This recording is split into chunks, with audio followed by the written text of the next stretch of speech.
Alright, how are we all? Let's test our audio levels here. It's been a little hot minute since I've used any of this. And my voice is going to sound a little bit awful today, so my apologies. Get ready for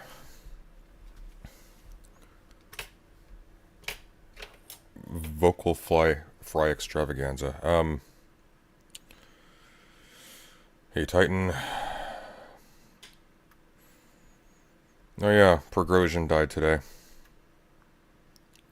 In retrospect, I'm not entirely certain why anybody expected he would be alive for very long anyways.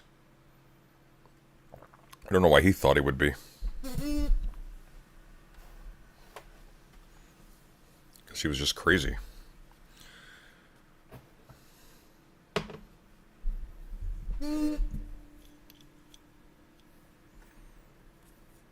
What Putin does to journalists, I can't imagine actually rebelling against Russia. Putting Putin into an existential crisis, and then expecting to be able to live for any length of time afterwards.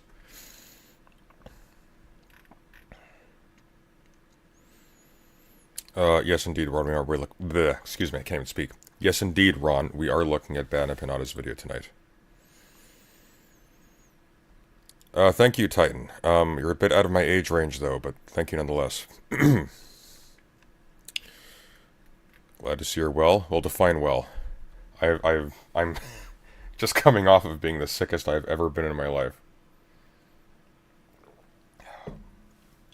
I was going to stream a couple days ago, and then I decided that was a bad idea.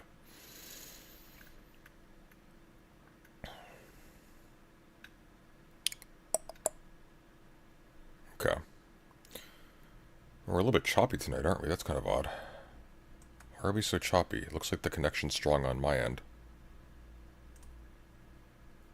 Alright, well, in any case. Let's make ourselves a little smaller. I have to say, like, I'm glad the 9 pounds I lost from COVID were all on my face. At least it feels like it is a little bit. That I just haven't seen myself in a little bit, and it's not as bad as I was expecting. Either or.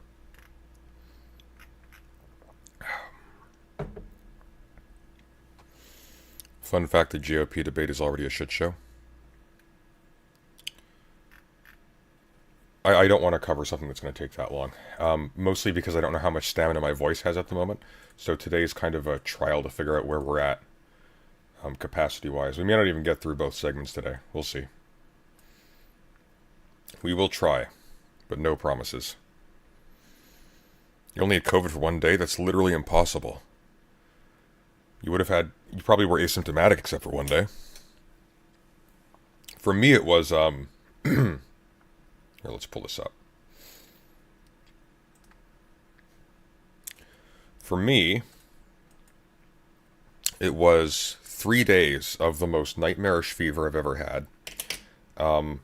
Then a horrific cough. All the while, like, I'm basically bedridden. I didn't leave my room for almost 4 days. That's apparently a mild case. Not as mild as some people, evidently. You can't stream it anyway, you'll get clapped for copyright? Oh, well, there you go.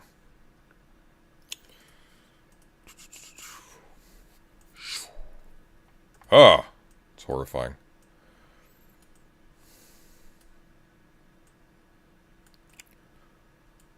I'm like a week late watching this. I was going to watch this on my last stream. I'm glad that we did so well with the fundraising on the last stream. Because I didn't realize it would be my only stream for the next 7 days. Thank you very much to Lucy and to Logo Daedalus for covering a couple days. That made a world of difference in terms of keeping the channel alive. That's why Kick is only streaming it on... Sorry, that's why Wick is only streaming it on Kick. Sorry, that rhymes. That frustrates me.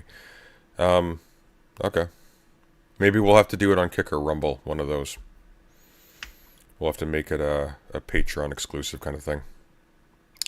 Oh, thank you so much, Rick Sai. You have been insanely generous while I've been sick. I cannot tell you just how much of a help you've been. Thank you. Oh my god, it's Brianna Pinata who called Lucy a pedo. You know, if I had this guy's face, that's an accusation I would throw around with discretion. But, We'll see. Bad Empanada is frustrating because he actually can do good work. And a lot of the people he beefs with actually do legitimately deserve it, just not what he does. So, I don't know, let's take an example. Aristocracy talks out of both sides of her mouth, probably not super genuine. Defends a lot of really bad stuff, does apologia for Israel's bulldozing of Palestinian homes. Don't fucking try and dox her. Don't make weird, ominous threats that indicate you're gonna sick a terrorist group on her. Like, just don't do that. It's that easy. It's stupid. It's just so stupid. Like, he would be beloved if he just didn't do that. But, whatever. Let's pull up Dredge.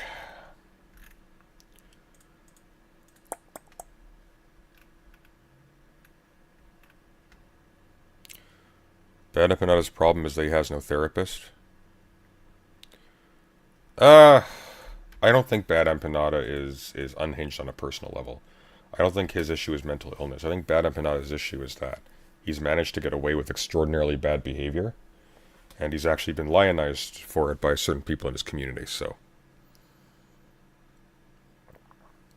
That's the problem with Bad Empanada. Bad Empanada is probably, like, fairly balanced in his everyday life. He's been keeping this up for a long time. He's fairly successful. This channel's got 96,000 subscribers. Like, he's doing okay. To put this into perspective, 57,000 views 9 days ago. I make a living wage off videos that make probably around 2,000 views on average, a little bit less recently. He's doing well for himself. This is not somebody who is making, like, severe career mistakes in his life. He's just a horrible person with respect to other creators. And not necessarily other creators who are decent people or like, particularly good either, but it doesn't matter. Like, there are lines you don't cross. Unless you're actually planning on going the distance in some respect. The problem is that what the thing that's frustrating about Bad Empanada, and this is like a positive, so it sounds weird to phrase it this way, is that he comports himself like someone who's going to go full Old Testament, find you and your loved ones and where you live and destroy you body and soul. But what he actually does is he just tries to spook people by making sort of ominous overtures to finding out where you live, and it ends up just being creepy, harassing behavior. So he doesn't even have the dubious position of being, you know, like an actual violent psychopath. I don't know what the hell I'm talking about right now. Thank you, Rickside, for the $10. Let's upgrade that wage to Living Plus. Can you really call this living, though? Thank you. Alright. So I picked up Dredge. There we go. Brilliant. Okay, so this is Bad Empanada's Why Liberals Can't Counter Conspiracy Theories. Intro. Gay frogs. Well, we're starting on a good note. Hold on to your butts, people. Yes, my microphone is indeed attached to a knife, and I am unsettlingly close to the camera. This was a good decision. This was a very good decision. I'm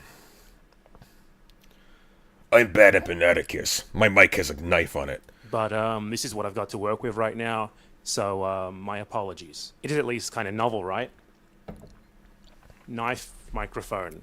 So anyway, one of the most successful clips ever from the conspiracy theory show InfoWars, hosted by the now bankrupt Alex Jones, involves Jones going on a ridiculous rant where he claims that nefarious actors are putting chemicals into the water to make frogs gay. I don't like them putting chemicals in the water that turn the friggin' frogs gay. Do you understand that? Serious crap. Jones concocts this idea by referencing a couple... By the way, the taste changes that occur with COVID are fucking disturbing. The first 3 days, it was just a wicked fever. I had no other symptoms, just the worst fever I've ever had in my life. And it wasn't even that bad, but it felt worse than any other fever I've ever had before. Just 3 days of misery. And then the flavor changes caught me by surprise. Like the taste changes like 3 days in. My understanding is it does something to like some support cells for the neurological connections between like your nose and your brain or whatever. And it damages those, and that's what causes the loss or the alteration in sensation of like taste and smell. I thought I had dodged that one. Have peanut butter and toast in the morning. It's a very disturbing experience. You don't taste the peanutness of it. So when you bite into it, it's like hot mucus on toast. It was bloody disgusting. Other things have like part of their flavor missing. So this is a glass of Sauvignon Blanc. Not particularly expensive. Why? Because I had the nice stuff a little while ago, and it just tastes like salt. This tastes like drinking seawater. It is disgusting. Everything is disgusting. The only things I can like really taste and enjoy are like really simple sweet tastes like donuts and things like that. Or things where there is so much spice that it kind of covers up whatever grossness is taking place underneath. So we had like chili pre-made for a couple of days, which was really good but really spicy. And it was probably actually disgusting to me, but because of like the spice layers and like it had like corn and stuff like that and like complexity to kind of mask the particular flavors, it didn't just taste like fecal matter, for lack of a better comparison. And the smell, oh my god, my sense of smell only just started coming back. And like for the longest while I couldn't smell like things like soap or things like deodorant. That was weird. But now I can smell things, and there's just this thick, just ammonia scent everywhere. It's absolutely horrific. That's one thing people don't tend to talk about, is how bloody gross COVID is. It's not actually that severe for most people, but in terms of the experience of it, oh god, deeply unpleasant. Anyways, I digress. Couple of things that have actually happened. Most important among them, he singles out a common herbicide called atrazine, which really does cause hormone imbalances that can result in some pretty drastic physiological and behavioral changes in male frogs. So, Jones takes an example of a real, actually existing problem, which is a corporation, in its pursuit of never-ending profit, aggressively marketing a controversial herbicide that, as he puts it, turns the frogs gay. And he turns this into a far-reaching conspiracy theory, a secret shadowy agenda to turn frogs, and of course by extension people, gay, by pumping this herbicide into water. The reality is unfortunately a lot less awesome though. Truth is, there's just that a chemical company was left unchecked, and thus was able to freely spread a very questionable herbicide far and wide, predictably resulting in ecological side effects. The frog hormone imbalance thing actually seems like not that big of a deal at all, when compared to a lot of the other, actually nasty stuff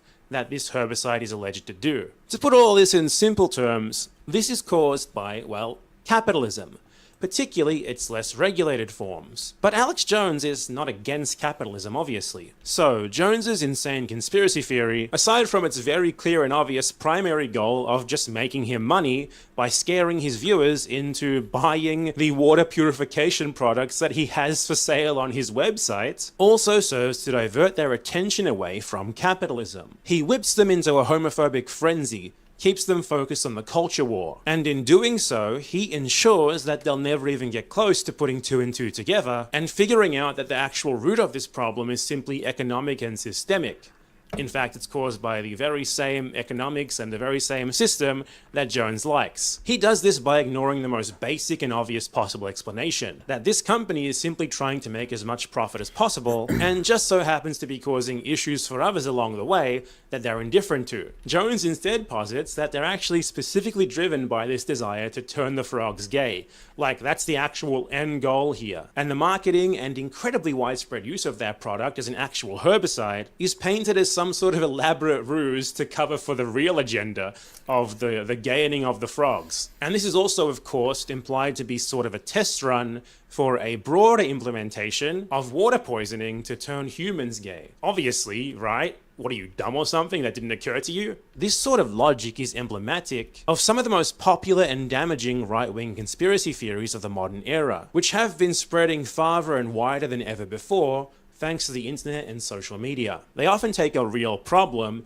and then create elaborate, nonsensical narratives that divert attention away from its actual causes, the systemic and economic problems that are at its root. Attention is thus diverted away from the real reasons that these problems even exist in the first place, and often towards vulnerable minority groups who are easy targets for right-wing culture war outrage. Such conspiracy theories thus ultimately serve to uphold the status quo, and especially the economic status quo, to get people thinking, for example, that the problem with immense corporate power that results in exactly the scenario with the herbicide that we just went over is not so much the corporate power itself, but rather just that it's held by some select bad corporations. And the reason they're bad, of course, has nothing to do with the system itself. It's rather just because on a sort of individual level, they're out to spread the woke agenda or whatever. In this video, we're going to be going over a couple more of these conspiracy theories, breaking them down just like we did the gay frogs one, and explain how to more effectively combat them by actually addressing the root causes themselves. The overall point being that one of the big reasons... This is all just super rich by Bad Empanada, though. Like, at the end of the day.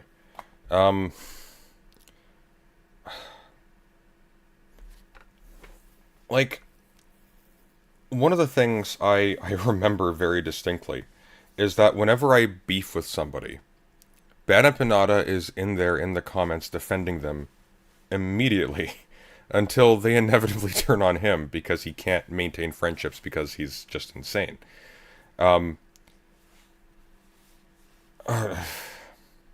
Anyways. Reasons why these conspiracy theories have been able to spread so far and wide so rapidly is because liberals... The Bad Empanada video on Holodomor ends with him saying Stalin wasn't great, but it wasn't worse than any other leaders. I mean, it was a little bit. Now, granted, that was circumstantial and not entirely the Soviet Union's fault, but, you know, you don't judge this based on their intentions, and I don't think Stalin had good ones.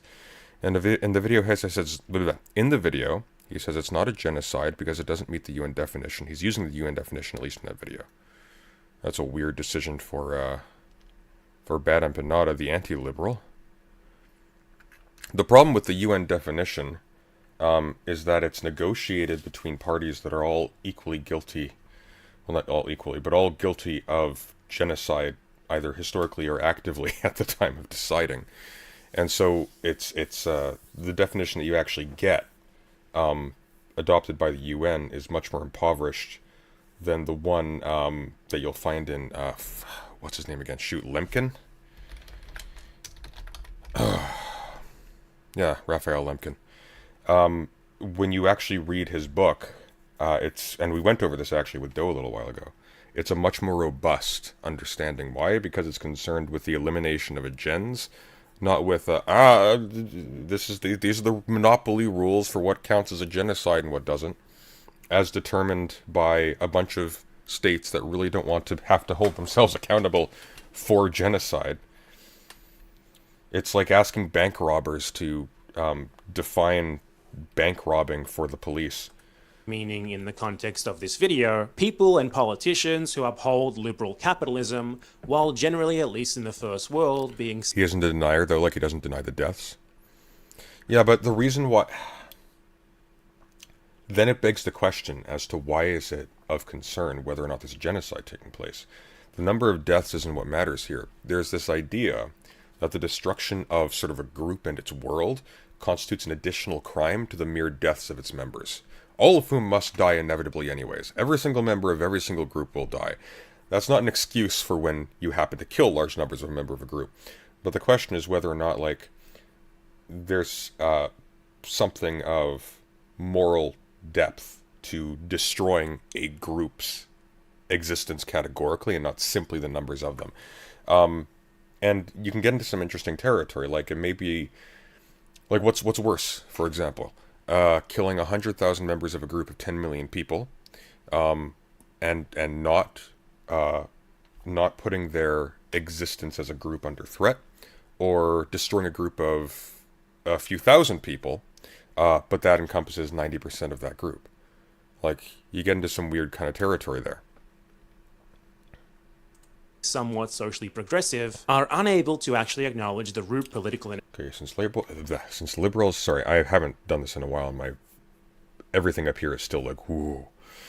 Alright, since liberals favor maintaining the status quo, and especially the economic status quo, they are unable to effectively address the many modern right-wing conspiracy theories that are rooted in providing insane, alternate explanations for problems that are, at their root, caused by said status quo. I don't think that's really an issue, to be honest. Like, let's take Wick, for example. I don't think Wick has a problem countering the gay frogs thing. He's perfectly capable of, and I'm using Wick as an example for a reason, he's perfectly capable of favoring maintaining the status quo in a robust sense, but also recognizing that negative things that are the result of abuses within the current status quo are not just caused by insane megalomaniacs like engaging in evil conspiracies. It could literally just be the nature of the beast allows for certain types of abuses to fly under the radar, and it's just a game of whack-a-mole to find them and deal with them individually. In which case, his issue is not with dealing with the conspiracy theory. His issue is with dealing with the real problem, because he's only able to address specific instances and not systemic processes that give rise to a proliferation of similar instances. Does that make sense? And economic problems, and provide more grounded explanations for them, as I just did. Because, well, they like capitalism. They're largely okay with the dominant system, and the status quo in general. Would Wick admit the existence of frogs? I hope not. So when they come across one of these conspiracy theories, they have no real interest in acknowledging, let alone tackling, the real economic issues that they actually stem from. And they're certainly not going to be providing a rational, alternative explanation for why such issues exist. All they can really do, and this is exactly what they tend to do, is just sort of laugh about how the conspiracy theories are ridiculous. Which, yeah, they are. But just pointing out that they're ridiculous and little else isn't really providing any alternatives to their audiences and their potential audiences. And that's why liberals can't counter conspiracy theories. You see that? I said the title of the video. Please clap. Yeah, this isn't very compelling so far. Before continuing... Like... See, the reason why I would say liberals have difficulty with right-wing conspiracy theories is because they have to default to a kind of innocence of our institutions in order to defend these proliferation of individual cases of abuse by actors that are empowered under present conditions of capitalism and so on and so forth. That would be the immediate weakness, and that wouldn't be with respect to like gay frog conspiracies. That would be with respect to things like, let me think here. That would be with respect to things like conspiracies about state institutions having ideological,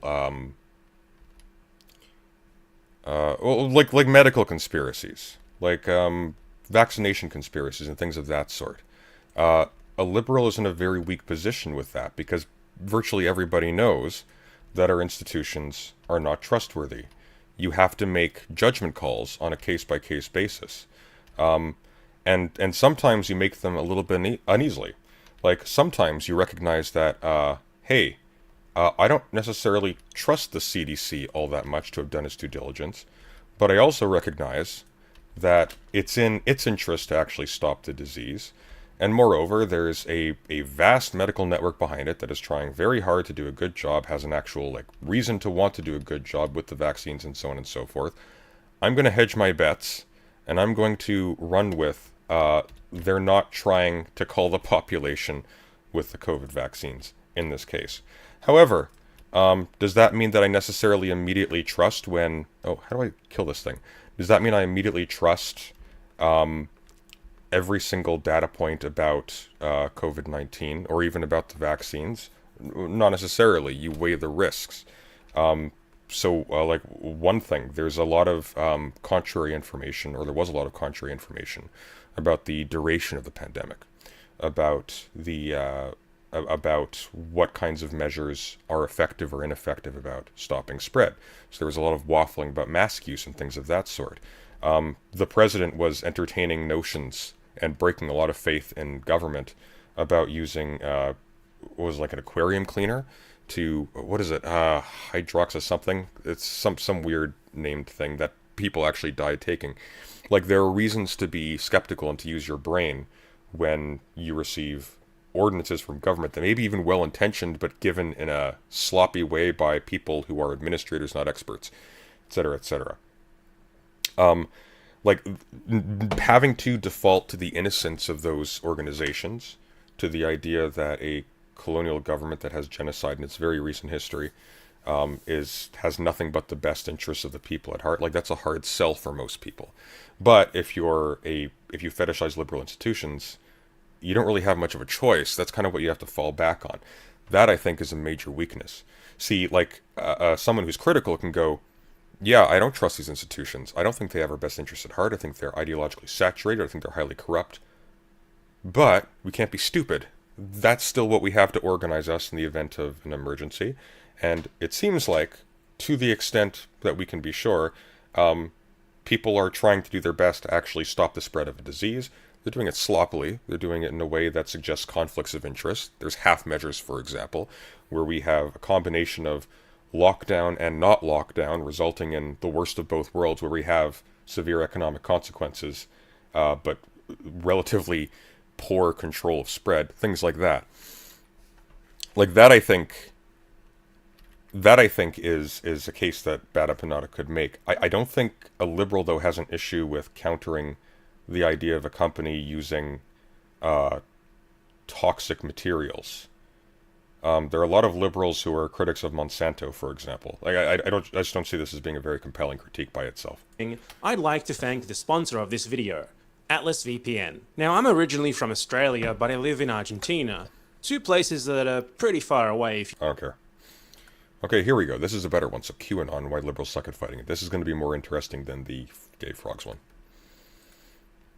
One of the most dangerous and widespread conspiracy theories in the US today is known as QAnon. To summarize it very succinctly, QAnon is based around this anonymous guy who calls himself Q, hence the QAnon name, who posts these ridiculous, cryptic predictions online that imply things like, tomorrow, Donald Trump is totally gonna arrest all of his political opponents. Trust me, guys. None of what he posts has ever come true, yet somehow hundreds of thousands, if not millions of people, still somehow believe that this Q guy is some sort of insider who's blowing the lid off a vast conspiracy. QAnoners, as the conspiracy's adherents are often called, though I honestly don't care enough to check if they actually call themselves that, believe, based on posts by this Q, that former Republican Party US President Donald Trump was, or perhaps even still is, the savior of the USA. According to them, he's gonna fix absolutely everything that's wrong with the country, and he's gonna do it by destroying the opposition Democratic Party and liberal progressives in general, who, according to them, secretly run everything from behind the scenes via their control of the deep state, a shadowy, unaccountable, and powerful group of people within the US state. And also, and this is very, very important for QAnon, the Democrats and liberals of this deep state run a secret child trafficking ring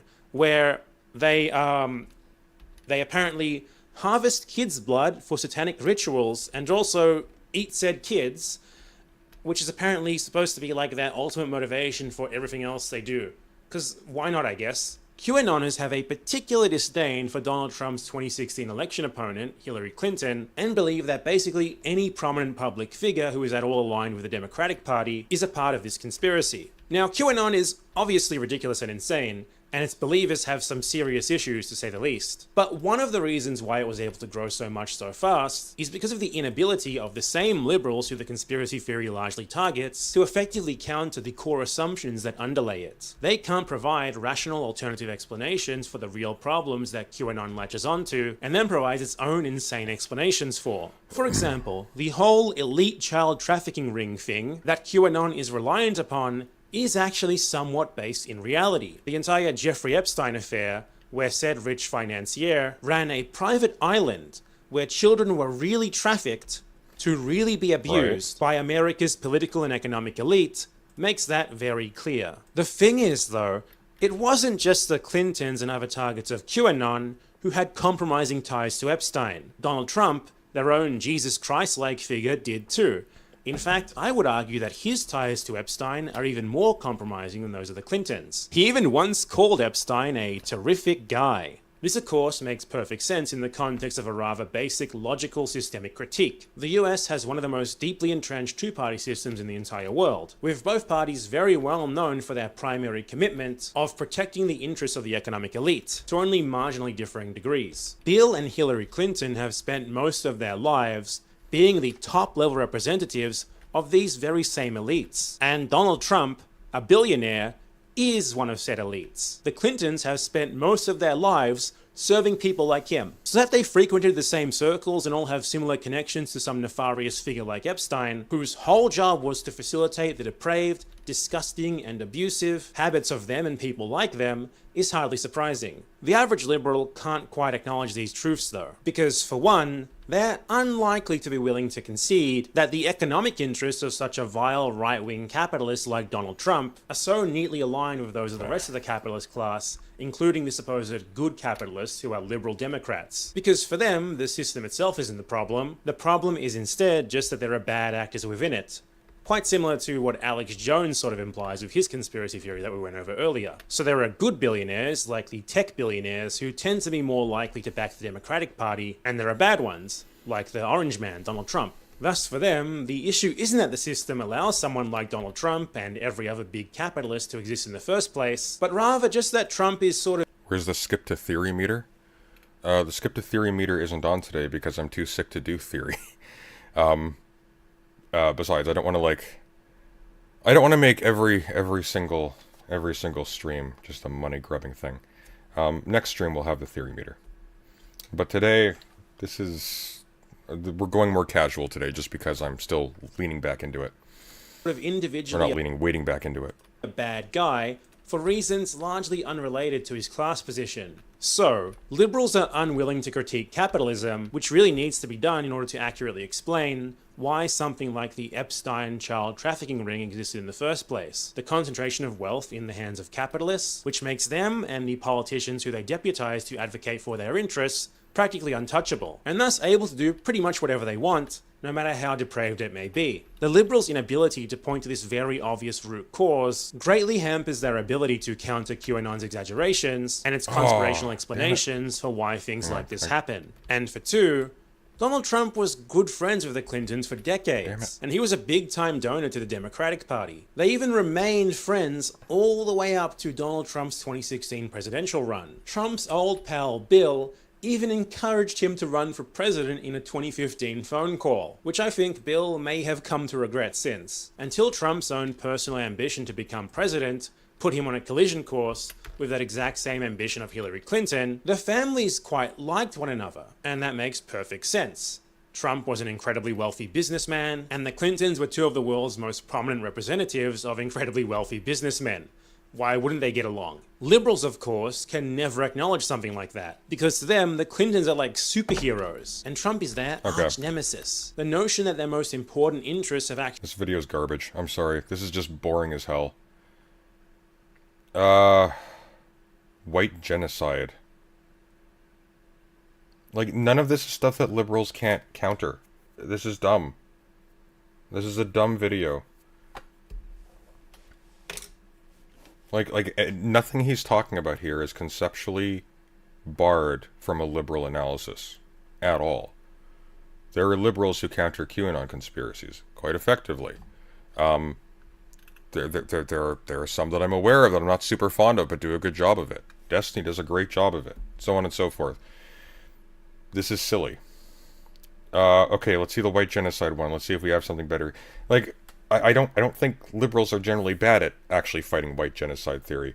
The problem liberals have is that their conception of genocide and colonialism and whatnot is very impoverished, and so they end up falling back on, is there an actual act of territorial deprivation taking place today, and are the people who are being colonized in this case, are they scary brown people with funny hats?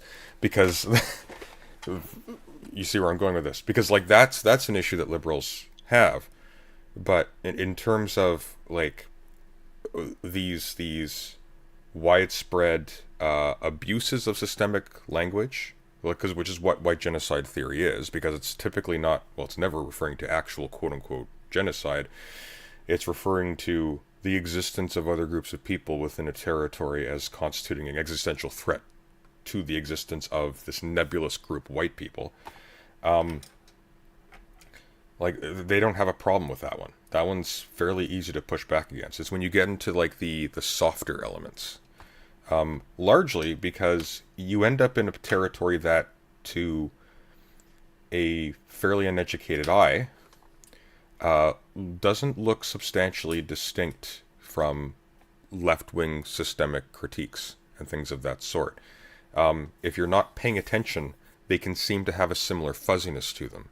And so you disregard them both as just being sort of crazy.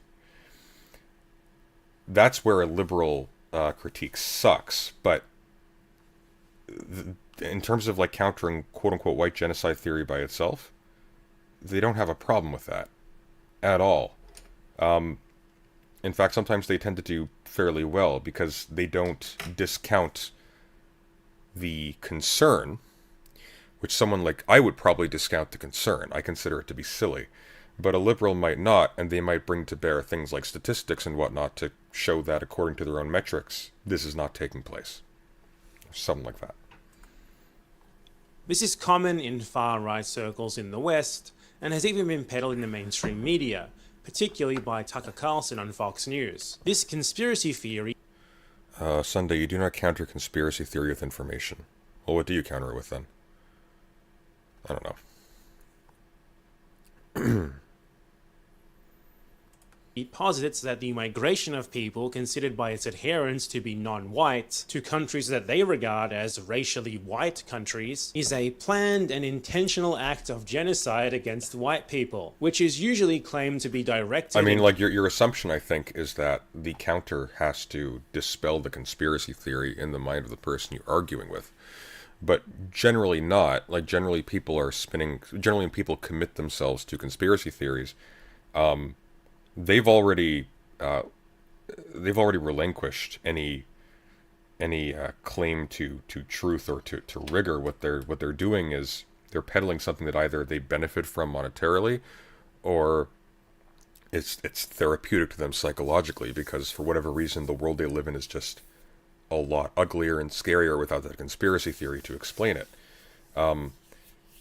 The goal is to convince the people watching, and if you have a preponderance of information and your opponent doesn't, or they have a poor grasp of the data, if you're making a statistical claim about like white genocide or something like that, that information might be crucial in killing their credibility before a neutral audience, right? Carried out by some sort of like shadowy global... Yeah, exactly, Brooks.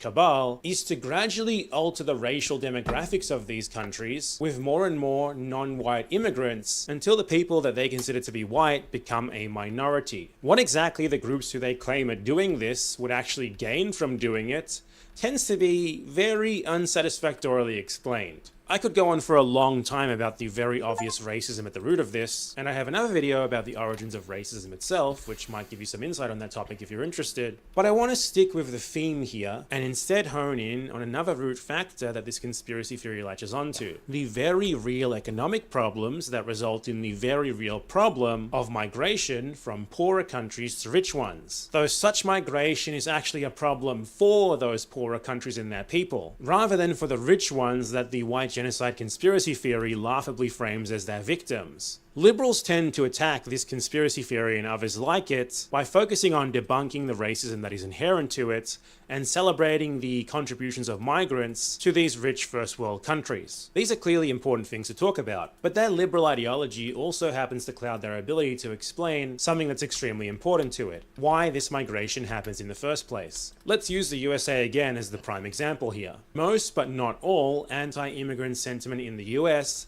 is directed at irregular migration across its southern border, where people predominantly from Mexico and Central America, but also from many other places, cross in search of a better life in the USA. Millions upon millions upon millions of people have decided that the situation in their home countries is so bad, the opportunities for them there so near inexistent, that they'd be better off leaving them to take an incredibly long, Sunday, then you were saying not that some people effectively counter it, but that it can't be effectively countered, or you mean something other than what I do by effectively? Well, I mean, the countering doesn't take place in the mind of the person you're debating. The countering takes place in the mind of somebody who is coming to observe the conversation, either with a neutral or with a partisan eye to the conspiracy theorist. That's where that would take place. That's what I'm saying. The effect is in the discrediting of the conspiracy theorist.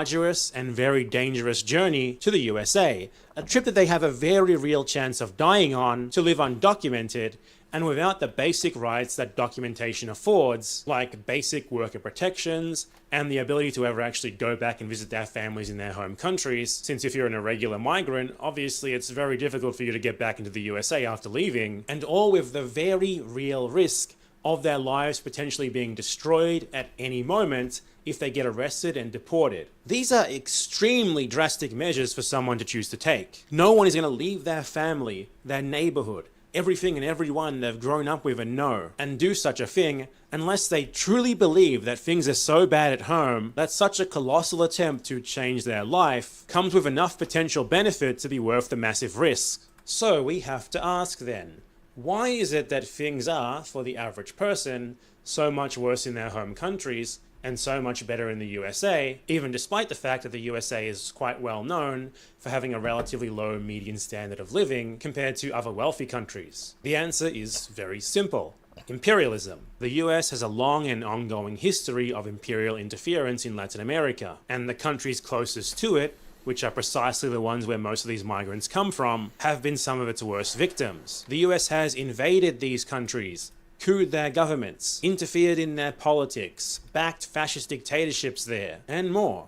Basically, they've done everything that they possibly can to ensure that as much of the wealth as possible from these countries flows to the USA, rather than to the people who actually live there. This has also been heavily compounded in recent decades by the USA's disastrous exportation of its war on drugs. The illegal drug industry responded to this crackdown by itself becoming heavily militarized and much more violent, combined with the huge demand for narcotics in the USA, and the fact that these countries have the horrid luck of being right there along the transportation routes to get the narcotics.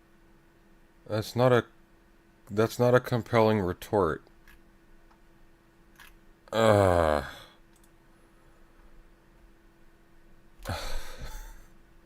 This video is so bad.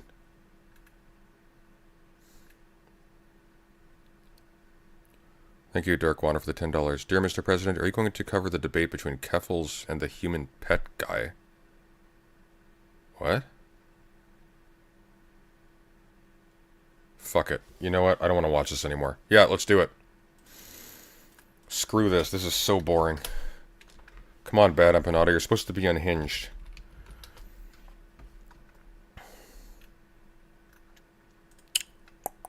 Why? Which Oh, that's the...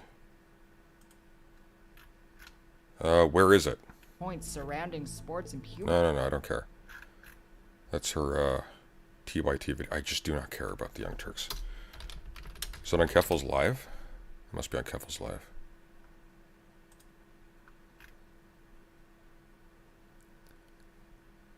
Insane debate with the human pet guy. What the hell is a human pet guy? Alright. We'll change the title of the stream. I think Honestly, I don't. Alright. No more Taco Tuesday. Human pet guy. Keffels versus human pet guy. Apparently.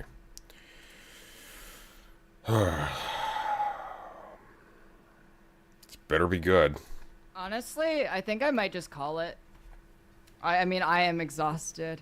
Cybersmith is here? Okay, wait a second. Cybersmith, what is your Discord? I want to talk to you.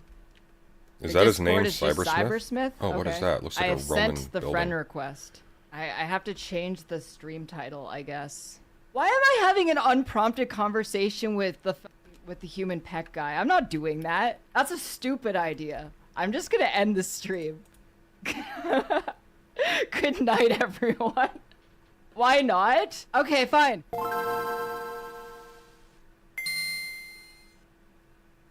Hello. Hello. I did want to, because I actually don't know. Okay, so he's apparently a dude on Tumblr who self-reported his fetishes. That just describes everybody on Tumblr. Much about you. And I was actually curious. Why do people keep calling you the human pet guy? Oh, that.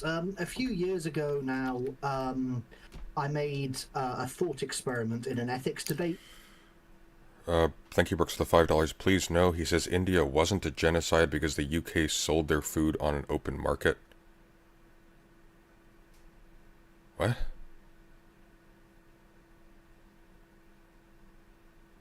What? And people took it out of context. It would be like calling Schrödinger the hat poisoner, or calling Jonathan Swift the baby eater, because of a thought experiment. So wait, you don't actually have a human pet or want a human pet, but it was like a thought experiment and people just rolled with it? Yeah, it was a thought experiment. I wouldn't have room where I'm currently living for human pets. But you don't want one, or you wanted one? I think that's outside the scope of this discussion. I see. I don't think I guess there's a surplus at the Catboy Ranch or something. there's anything wrong with it. I'm just letting you know. Yeah, fair enough. I was actually quite impressed Gremlo never brought that up, but it seems that any time I discuss politics with people, they seem to want to bring that up. But I had a discussion with Gremlo recently in which he didn't bring it up.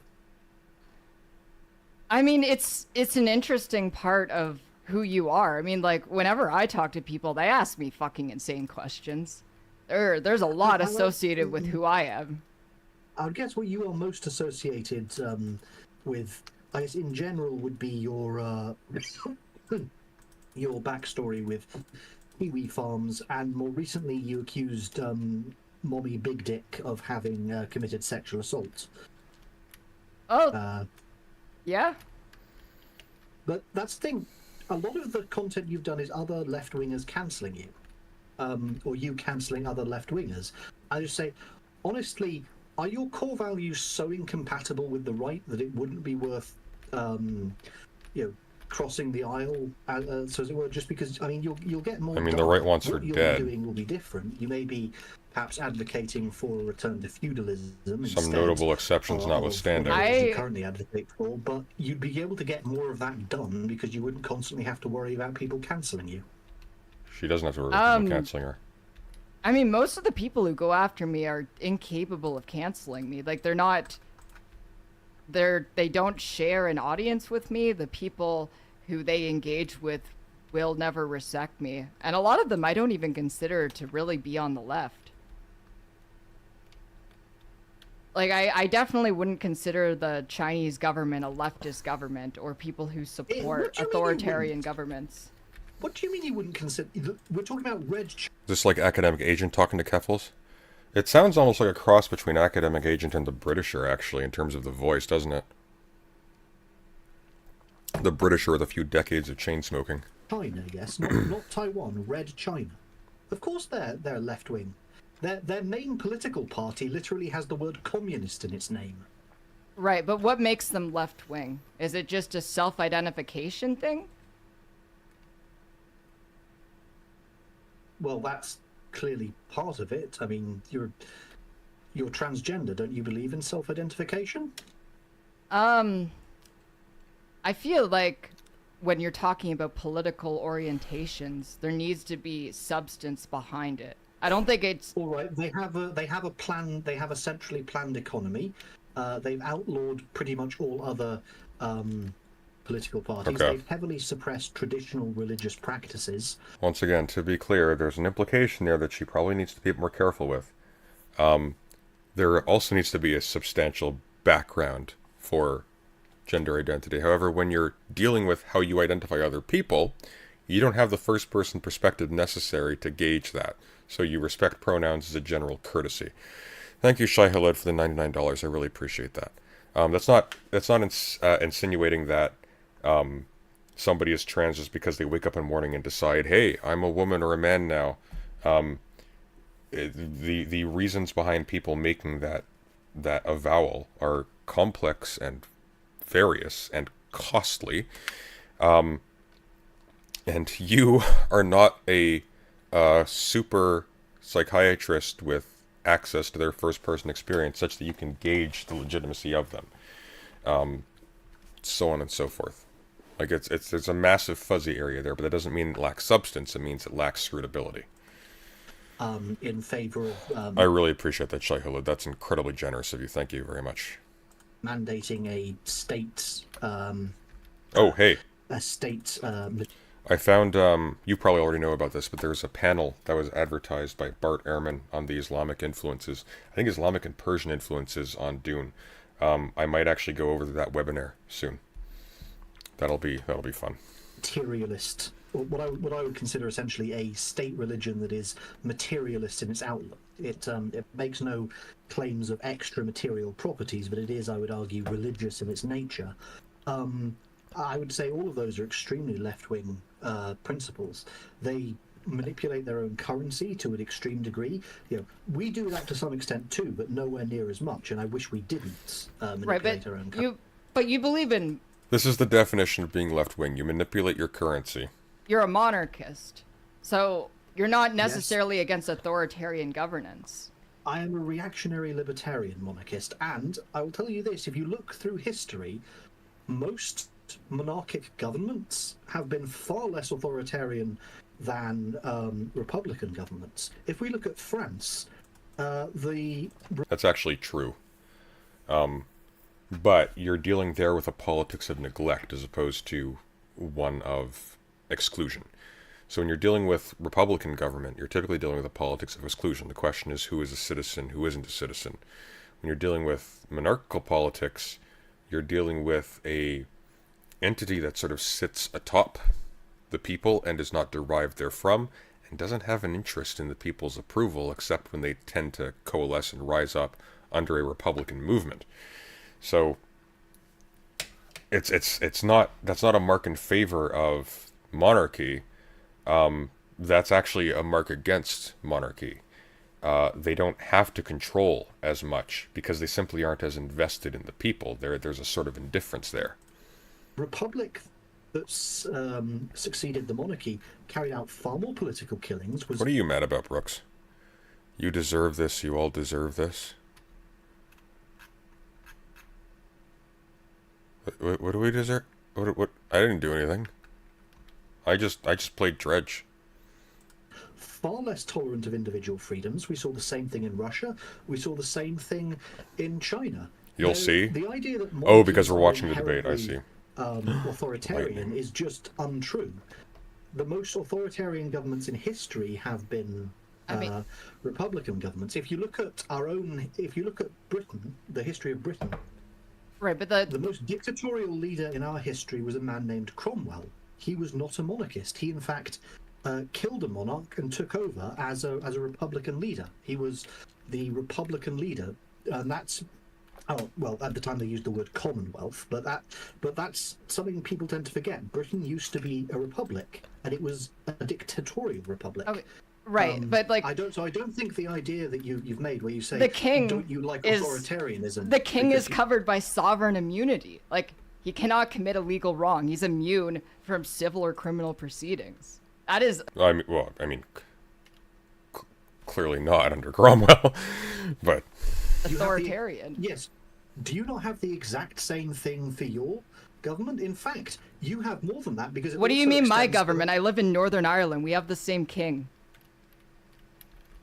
So, then what do you complain?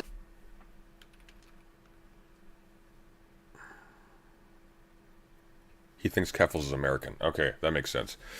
Complaining about. Complaining about the fact that they're immune. Okay, so what he's talking about there is basically the exceptional nature of sovereign power, which is true. However, in the United States, the presence of that in both states, which is just a function of them being modern states, doesn't confer any advantage to monarchy.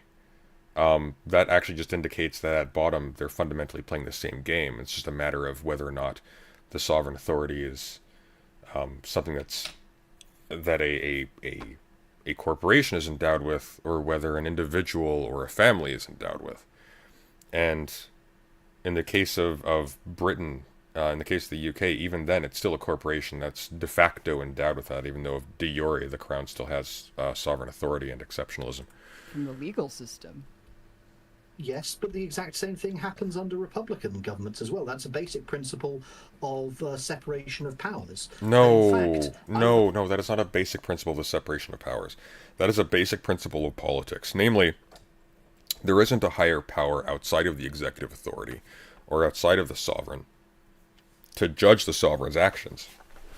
Therefore, at some level, there is going to be a body that is going to make a decision that is not going to be answerable to a higher body elsewhere, and so in that respect they're going to be not answerable to a legal system, and that is ubiquitous. That's not something you can get away with, because unfortunately God is not directly interfering in human affairs to make sure that only good and just leaders remain in power.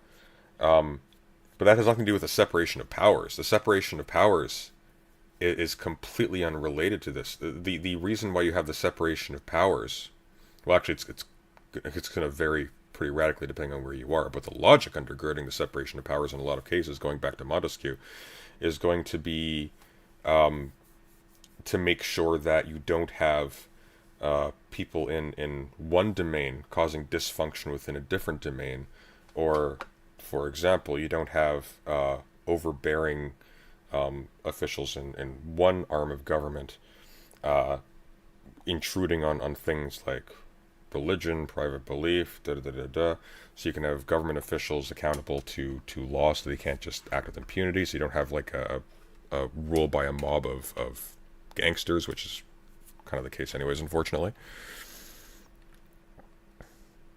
The 1970s Cromwell movie was actually decent. As a movie, not as history. It's crazy how much Alec Guinness looks like King Charles. Oh, I remember that. Yeah.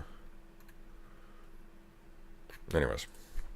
Argue that republics are often go further than that. If we look at the United States of America, for example, which is a republic, we can agree, a democratic republic, in fact, a constitutional democratic republic.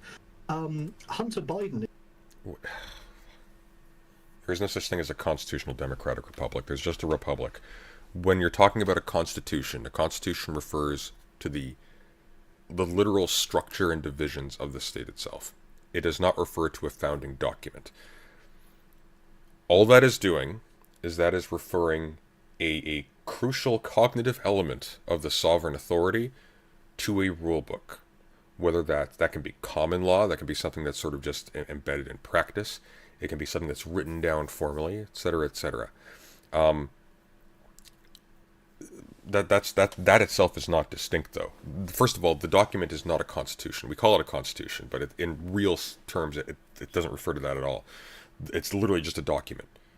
It's just a document, and it will have a clause in every single case saying, and here's where the entire thing can be upended if it is decided that there's an exceptional circumstance of some kind. There's going to be some variation on that in literally every single constitution imaginable, at least in terms of every written constitution, which is a different kind of thing, of course.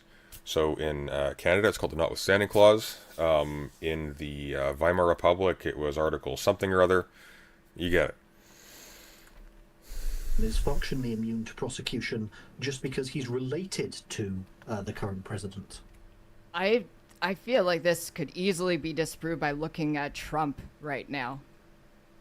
Notably, he's not president anymore. They didn't do this to him when he was president. How? How would that...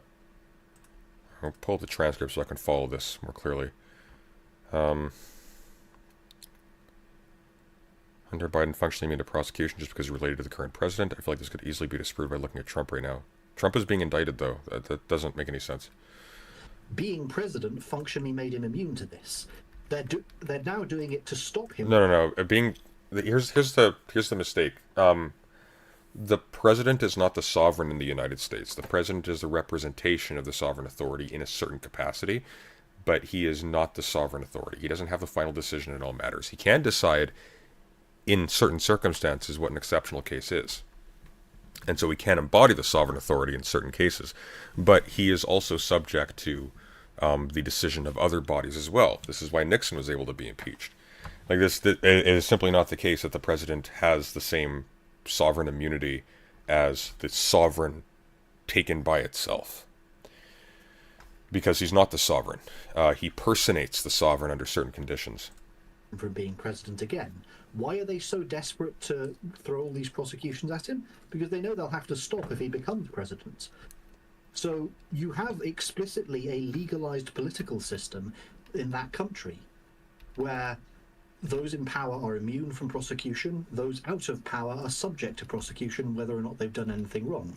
And I see your chat talking about impeachment. Oh, you're reading chat, that's a mistake. Because impeachment explicitly is not the same as being convicted of a criminal offence.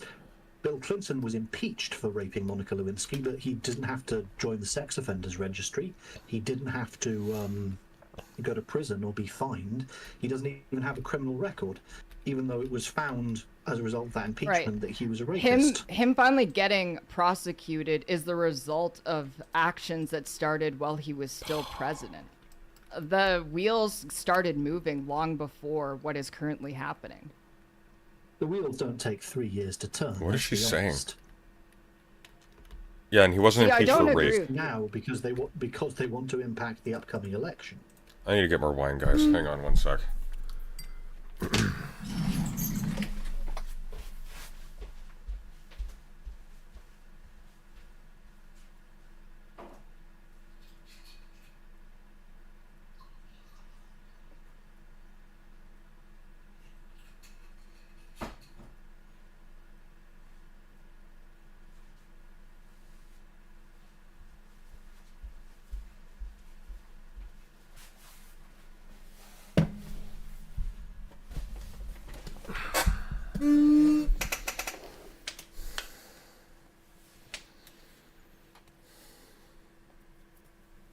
I mean, I guess Monica Lewinsky could be a victim of statutory rape, but it wasn't, I don't know. Let's be honest, it doesn't take them 3 years to... God, this is awful, guys. Yes, it does. Why do you guys send me the worst things to watch? Get the legal system to do anything, regardless of who it is. Clinton lied in deposition. I don't remember the details. Person committing some no, Brooks. Or allegedly. No. Statutory rape in the sense that it's the fucking president. But you're right, it wasn't rape. Committing some ordinary offense. Didn't take them nearly this long to go after, I'd say that Kyle Rittenhouse bloke. I'm pretty sure it took them a lot less time than this. So the idea that it simply took this long, no, they wanted to do it now because now is when they think it will impact the election most. So the idea that the monarch... Can I retroactively use my donor to skip this? Let's give it 10 minutes, okay? 10 minutes. I don't have a... We'll jump to the Dawkins thing after 10 minutes. I just want to see if this gets nuts, because apparently this gets crazy. The sovereign immunity of the monarch is a bad principle or a bad idea. Is functionally any system has to have that. If you don't have that, then you can't have meaningful separations of power. You can't have the judiciary be independent of the executive and the executive be independent of the judiciary unless the judiciary is unable to prosecute the executive. If the judiciary can prosecute the executive, then there's two possible outcomes. Either the executive takes control of the judiciary, or the judiciary becomes sovereign over the entire system. There's no meaningful separation of powers when one branch of government can just throw the other branch in jail. You have to have the executive be immune to the judiciary. No system has ever functionally managed to avoid that.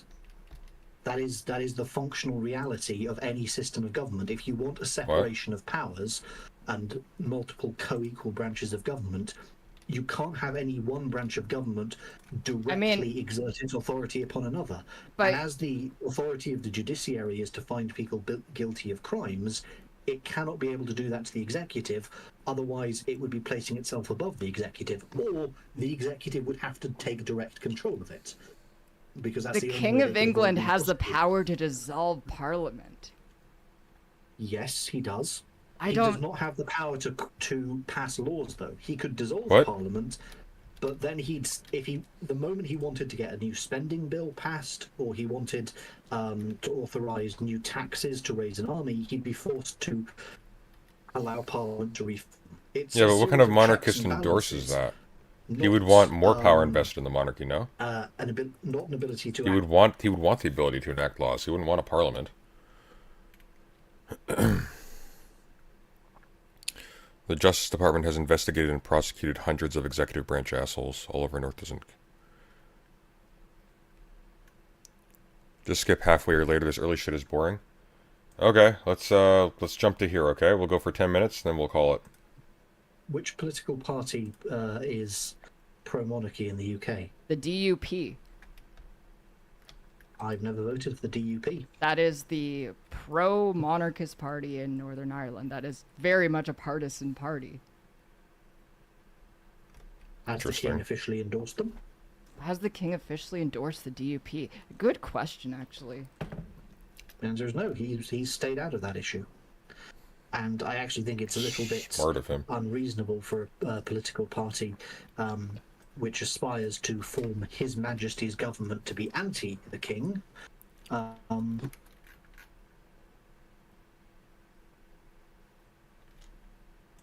happened? Hello?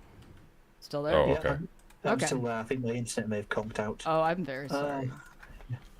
DUP Ireland. I actually know nothing about them. Let's see. Hang on.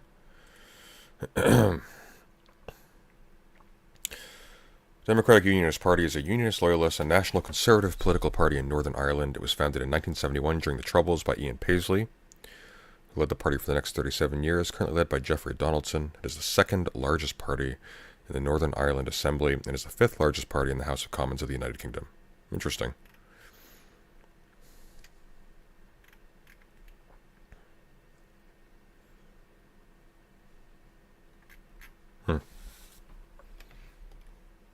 So yes, but as I've said, a lot of the left-wing groups that you're a part of have this tendency to cancel their own. I think ContraPoints got into a bunch of cancellation scandals. So has Vorsh. So has Hassan Piker.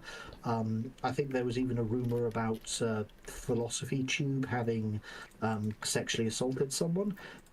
What? Philosophy Tube sexually assault? I haven't heard of that. My point is, this seems to be a trend among you left-wingers to cancel one another. Wouldn't you rather be part of a political movement that didn't do that? Do I have to be a human pet? No. Okay, I don't give a shit about this. This is actually incredibly boring. So I will honor your request.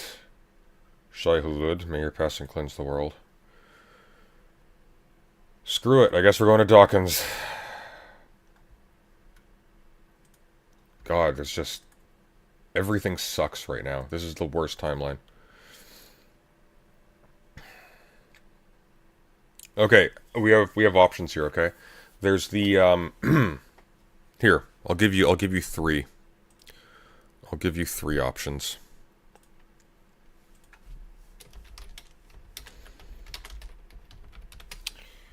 We have Brittany Simons and Erudite talking religion. That's for the masochists. Then we have Dennis Noble on Dawkins. And then we have, let's see.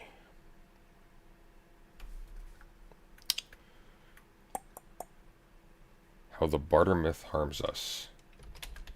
Andrewism video on barter myth. These are the choices. You must choose.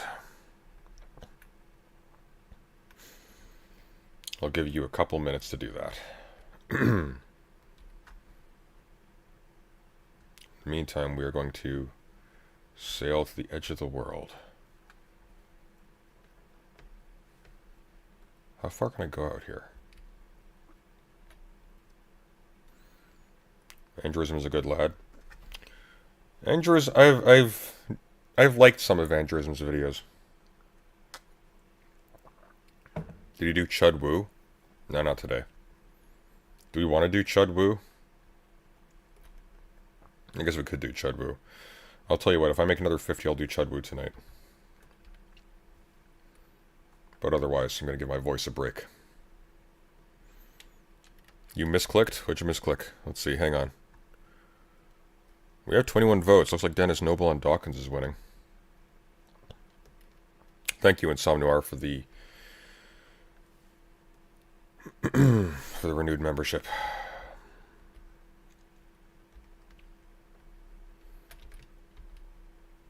Ooh, Hammerhead.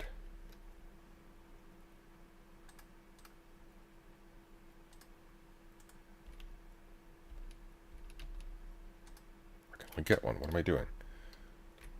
Alright, we bring back Hammerhead Shark. You want aneurysm?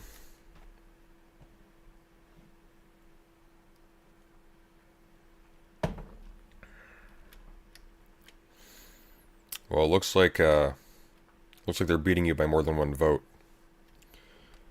We'll give it a couple more minutes.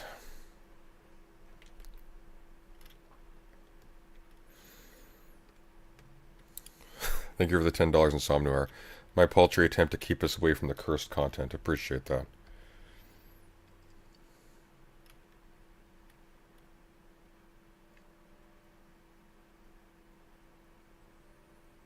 Andrism seems like he'd be such a cool guy to hang out with. We streamed with Andrism once. He's nice, I like him.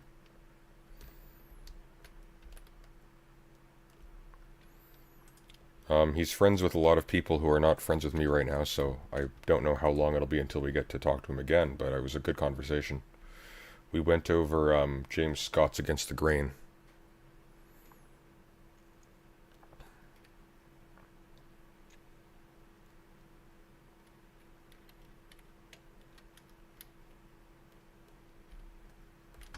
Oh. So I guess what happens if we go for this one?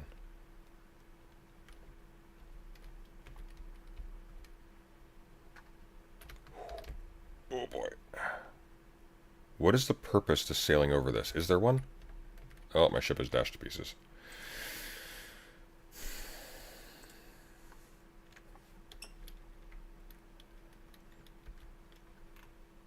I don't see him do too much new content with the cornbread left, but I'm not sure. Alright, well, it looks like Dennis Noble on Dawkins is where we're sitting. I am curious, I haven't seen this yet. So we'll watch that, it's only 26 minutes, and then we'll do Wu on Chud Logic just for the fun of it. Why not? It's stupid, it's embarrassing. But it's a little funny. It's funny watching a 40-year-old cry to daddy about people being mean on Twitter. Especially when they're not even being that mean on Twitter. I think things have got to come up to date in evolutionary biology and recognize that essentially Darwin would never have been a neo-Darwinian. Depends on what he means. You gotta be careful, buddy. Oh, this is IAA. IAI, sorry. Oh, this is gonna suck. Why does everything suck today? Like, the only good theory stuff, I have to do it myself. Dennis Noble. And even then, it's a toss-up. Welcome to How the Light Gets In. I am very happy to be here and delighted to have this discussion We will do aneurysm tomorrow, okay? My promise to you, we will do that tomorrow. with you. In one form or another, as you've claimed, the idea of genetic... AO is waiting any time. Sunday Brooks. On Sunday, I'm talking to Andrew from the Crucible. Let's do AO then, either before or after. Probably before. Just don't make me read or research stuff because, oh God, my brain. Determinism, this idea that our behavior is controlled, can be predicted by the inner workings of our biological makeup, goes back a very long time. You point out that you can find it in Descartes in the 17th century. You can, that's right, yes. Why do you think this idea has sort of such a lasting appeal? Oh. I think it has been... That your genes direct your behavior? I don't think that's in Descartes. Descartes does have the notion that animals, non-human animals, are automata that are sort of like their behavior is determined by the mechanisms of their bodies as opposed to humans who are somehow magically different. But I don't think he puts that down to the gene. Been a big mistake, if I may be philosophical for a moment, of dualism. See, Descartes was a dualist. He dealt with the problem of the mechanics of an organism. Maybe Daedalus. By saying there must Thank you, by be the way. a spiritual entity that interacts with the mechanics. Also, Daedalus, I do insist, because you've actually helped keep the stream afloat while I've been sick. Don't donate. I'll read your comments out. This was Cartesian dualism. And in a sense, the dualism of the replicator being in communication with and conducting the vehicle is a resurrection of the same kind of problem. We don't need a dualism. The agency of organisms comes from within us. It doesn't come from some ghostly outside. Wait. I don't even know what that would mean if I tried to give it meaning. So I think it's fairly easy to see where it comes from, because obviously it has to have God damn it, Dennis. some degree of non-determinate function. I need to dock, and then I'm going to Otherwise say what's it would wrong be with this. determinate. So what we're talking about is, can there be innovation? Can there be creativity? No. That's the key question. That's not. Now the Darwinian, or rather the neo-Darwinian... Okay. Oh god, I hate this so much. So, no, the point is that it wouldn't be coming from within us or from without us. Because, obviously, if it's downstream from the gene, that the genes are in us. Like, that's where they come from, so that's not a counter to that at all. The point would be that there's an emergence that's particular to the situation, so it's not coming from within us or from without us. It's emergent from the interaction between the organism and its environment. And it's not as if the information for how that goes down is embedded either in the organism or in the environment.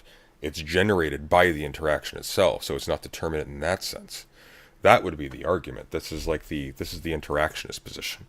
But what he's describing is basically just a defaulting back. And actually, this falls under Ayama's critique of interactionism, quote unquote, because a lot of interactionists will still treat the environment and the organism as if these are distinct channels of information.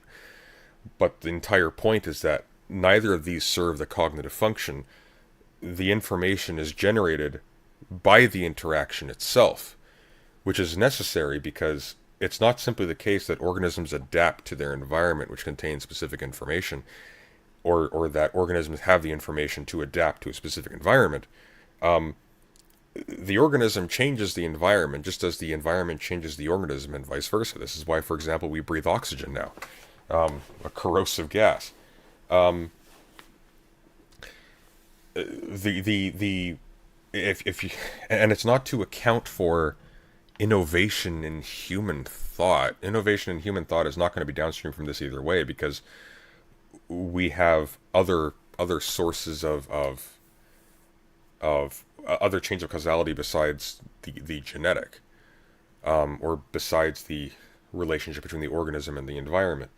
Like, it's not the case that cultural and biological evolution are distinctly separate at all. In fact, they proceed by similarly complex ways. But by the same token, like, it just has no bearing. Like, language isn't something we inherit from our genes. It's something, or even from our environments. Language is something we inherit as a part of a system of the behavior of our species in certain contexts. Can you just talk? It's better than the video. No, because I'll run out of stuff to talk about, and my throat's sore. I'm still sick. But thank you. To that is, well... He knows I'm vulnerable to flattery. That's smart, but unfortunately not that vulnerable. There is more vulnerable to COVID. Chance. There is stochasticity, but it's not used. It is just simply determining how many breakages, how many changes occur naturally in the genome. And then natural selection comes along and automatically works out which are successful and which are not. And I accept that. Obviously, if that is the way things happen, that's fine. Now, I just reverse that. by saying that in addition to that process, organisms can actually go and use the chance. And they're doing that all the time. See, the way our immune systems work shows that. What happens when a new virus or new bacterium or new anything else arrives is first the immune system. I'm going to use some anthropological way of saying it, but actually that sounds more like a Gibsonian theory of perception approach. That seems to be what he's doing here. We all know this has to do with molecular processes. What it does is to try to find out whether it's got a sequence that already can latch onto that virus or that bacterium, in which case it just multiplies those cells. So it's got the feedback there already if it already exists. If it doesn't, it does something quite fascinating. It goes to the nucleus and says, please stop the error correction and allow the breaks to occur. And then we will select out of those the very few that can grab hold of this new virus. That's how the immune system works. Now, what I'm saying is that's general. It happens in bacteria when they resist antibiotics. It happens in cancers where they resist radiotherapy and chemotherapy. What do? They also hypermutate. They use chance to get novelty. And I think that's what organisms are doing all the time. Oh my God, man. He's basically doing exactly what Dawkins is doing. He's just locating the cognitive function just elsewhere, but he's doing the exact same thing. The answer, therefore, I think, to the question, are we creative? First of all, it's obvious we are. Can you not talk so I can hear Dawkins unimpeded? No, I refuse. But thank you for the money. How do you get a Beethoven? How do you get an Einstein if we're not? But the question is, can physiologists explain that? And I think they can. If you can bring that stochastic process under some kind of control, you then do the selecting, then you can end up with creativity. Wait, that was reverse psychology and it worked. God, maybe the COVID has affected my brain. Ugh, let's read Althusser? That would be a fun stream. We should read Althusser sometime. To go back to your claim that this sort of gene-centric or gene-deterministic view is founded on a kind of dualistic picture of the human as divided between the body and something else, do you find... This is true. If you flood me with donations, I won't be able to stop talking. That animates even contemporary versions of this idea of the gene-centric deterministic less picture? and less, actually, because I don't want to diminish the reputation of Richard Dawkins. I've acknowledged that many times. His book is clearly the best exposition of neo-Darwinism we've got. Popular exposition. It naturally sells in millions of copies. But I don't think the great majority of research biologists are any longer following that path. I actually don't like Dawkins' writing. I kind of hate it, actually. I find it really dim and kind of gruggish and super, like, just clunky. He just declares things. He doesn't give you, like, he doesn't fill you with curiosity. He just kind of declares that this is how biology this is what science has told us. Science has discovered that. And at no point do you get a sense of an exploratory process. At no point do you get a sense of, like, the way in which we're carefully reasoning and feeling our way in the dark about this material, and it's really interesting that way. And he even has some interesting theses, like his account for, and like I'm a complete layperson when it comes to this topic, but his account of the natural selection amongst pre-organism molecules is really fascinating to me. But you have to get through his writing to get there. He's such an incredibly stultifying writer. I kind of despise him as a science popularizer. Like, he's interesting, but he's interesting sort of despite himself. Yeah, anyways. In the way in which he laid it out. So I'm sorry to say I think the ground has shifted quite a long way. You see, in the debate we've just had, and he preferred to call it a conversation, I'm happy with calling it a conversation, but in what we've just done, it seems to me that what that showed was that I don't think people like Richard yet know that things really have moved on very rapidly. Did we know a few years ago that there could be tiny particles that can carry RNAs and DNAs to the germline? No, we didn't. That's within the last 20 years. So there is a shift here. I should change the... It's in principle of enormous proportions. I should change the title. This is not the human pet guy. That was a boring conversation. Dennis Noble.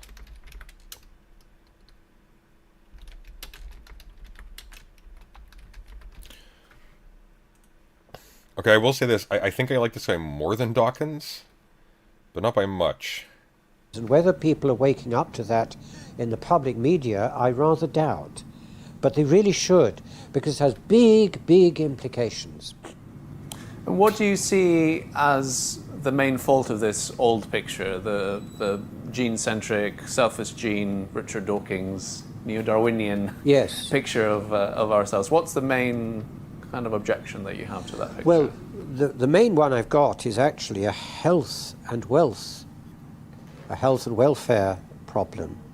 We've spent literally billions now, the world, sequencing genomes.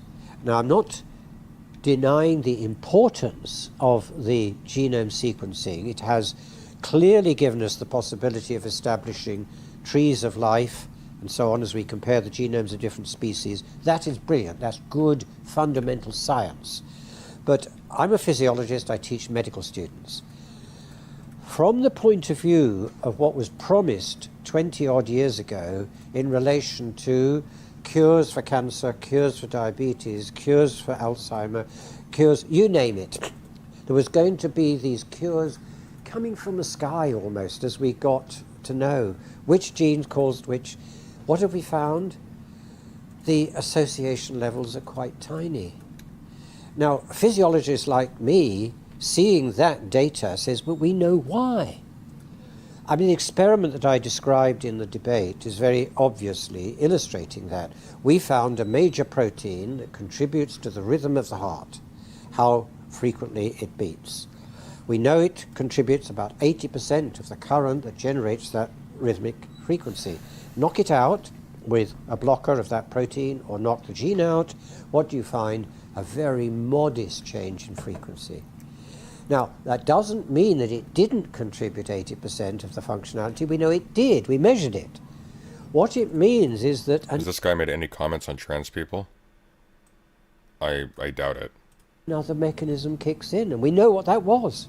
So we've been able to show that from a physiological point of view, the association scores don't really tell us very much. You can even have an association of 0 for a gene that is actually functional. Now that's striking. But what that means is just reading your genome, you won't know that. You won't even see that. So I think the big issue for me is when are we going to wake up to the fact that we've spent 20 years now sequencing as many genomes as we can, the output as promised simply hasn't appeared. If we appreciate why that happened, why that failure happened, we can then shift to a better way of doing it. And we know what that was. Before genome sequencing, what we did was to look at the high-level organization of the system, the living system, locate what was going wrong there, and then work down to find what you might do at lower levels with a drug or any other kind of treatment for that matter, to put it right. And that works much better than trying to go the other way, because going the other way, the space for possible molecules and possible effects and even more possible combinations of effects, because those complex diseases are going to require combinations of treatment. There are too many. You can't do clinical trials on all of those possibilities. It's just far too expensive. So I think we just need to take a different approach to research, medical research, to try to benefit from the human genome sequencing in a way that's different from what they originally promised. The new medications haven't fallen out of the sky. We now need to take up the pieces and work out why that was the case. I think I've already explained that. And then what do we do about it, and how do we do a better way of getting healthcare sorted out? Because it's urgent to do so. We've got aging populations that are going to swamp our health services. This is really urgent. So the previous picture in your mind suffered from this almost reductionist impulse, that Yes. everything was reduced to the level of the gene, and once we found what genes were for each disease, we could then treat it. But as you say, there isn't actually a gene for most things. There isn't a program there, I'm afraid. You see, I'm a programmer. I know how to write if, then, else, and if so, then that, and so on. You know, you can do that endlessly. It's what programming does. There is no such program in the genome. You look there and try and find it, you won't find it. What you've got is a series of switches, because it is true that each sequence that can be used to make an RNA or protein has a place where it can be switched on or off. Sure. But that's the switch. It's not the if-then logic. The logic is not there. You've said that this approach is sort of neo-Darwinian, and in a way you were hinting that it goes against the kind of fundamental tenets of Charles Darwin himself. Absolutely so. How do you see the difference between those? Why does that matter, though? Why does it goes against the Bible of Darwin? Why does that matter? We don't want Darwin's view. Darwin is archaic.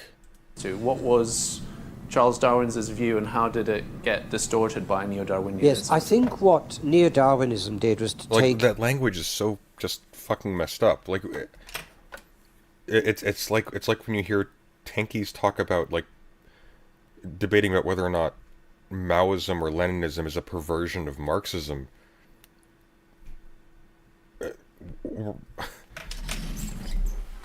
Darwin's supposed to be a scientist. He's not supposed to be a source of dogma. His initial, the discovery for which is initially rightly respected enormously, which is natural selection, which is the key element in The Origin of Species and in the joint papers he did with Wallace at the previous year, 1858. So, rightly, Darwin is praised for that. But he was a much more nuanced thinker about evolution. He went on worrying about this all the way through his life. First, in The Origin of Species itself, he already includes use and disuse as a mechanism of evolution. Even the great modern synthesist Ernst Mayr, in his big book on biological thought about 30, 40 years ago, at the time of the centenary of the Origin of Species, he wrote, you know, in Darwin I can see 12 places where he acknowledges Lamarckian mechanisms. So it wasn't absent in 1859, but by 1868 he formulated a theory which he then went on for the next 10 years of his life to try to prove. He was that devoted to it. Now his theory was very simple. It was that the use and disuse in the body can get communicated to the germline. How can it do that if there aren't particles that do that? He couldn't see them. So he admitted at that time, you find that in his 1868 book, he says this is a guess, this is a hypothesis. We've now found them. And they are the tiny particles that cells all over the body are pouring out all the time. I mean, when Richard told me during the debate, you know, it would need all of this information to be well, it is transmitted. So I think things have got to come up to date in evolutionary biology and recognize that essentially Darwin would never have been a neo-Darwinian. So? He would not have accepted the Weissman barrier. Otherwise, he wouldn't have developed his theory of gemmules to explain how information could go from the soma to the germline. He would have never accepted the idea that natural selection was the only mechanism, and he says that specifically. So I think if he'd lived to hear Weissman giving his famous lecture in 1883 on the isolation of the germline, he died in 1882, so he couldn't, but if he'd lived to it, I think he would have said, no, you're wrong.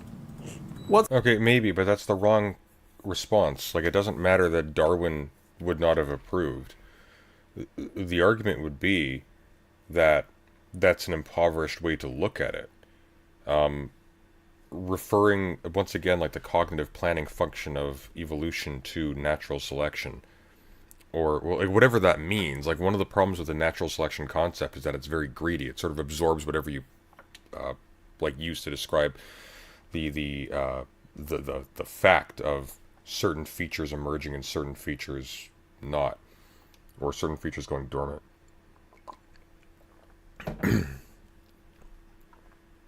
Yeah, I don't know what his point is. What's the alternative picture to this sort of genetic determinism?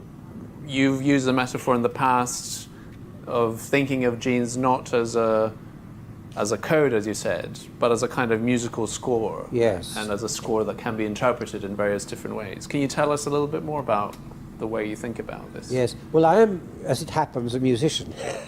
I actually give a big concert tomorrow in Oxford in the Sheldonian Theatre. Huh. But no, That's I've obviously taken from my musical side of my life this metaphor for a very good reason. If you look at a score of Bach, Beethoven, Mozart, whatever you want to take, and you look at different orchestras and different soloists interpreting those scores, what stands out a mile to a musician is the differences.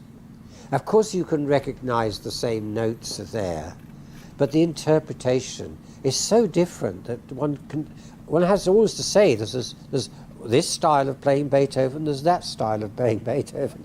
The same thing can be said about Bach. And I think the answer is that the analogy is that You know what I am looking forward to? The last ingredient of my Dune video is I need to finish this bad boy. And Brooks got me this. This is fascinating so far. But I'm going to finish this, and we're going to have... Well, we're going to have a Nomos of Dune video first.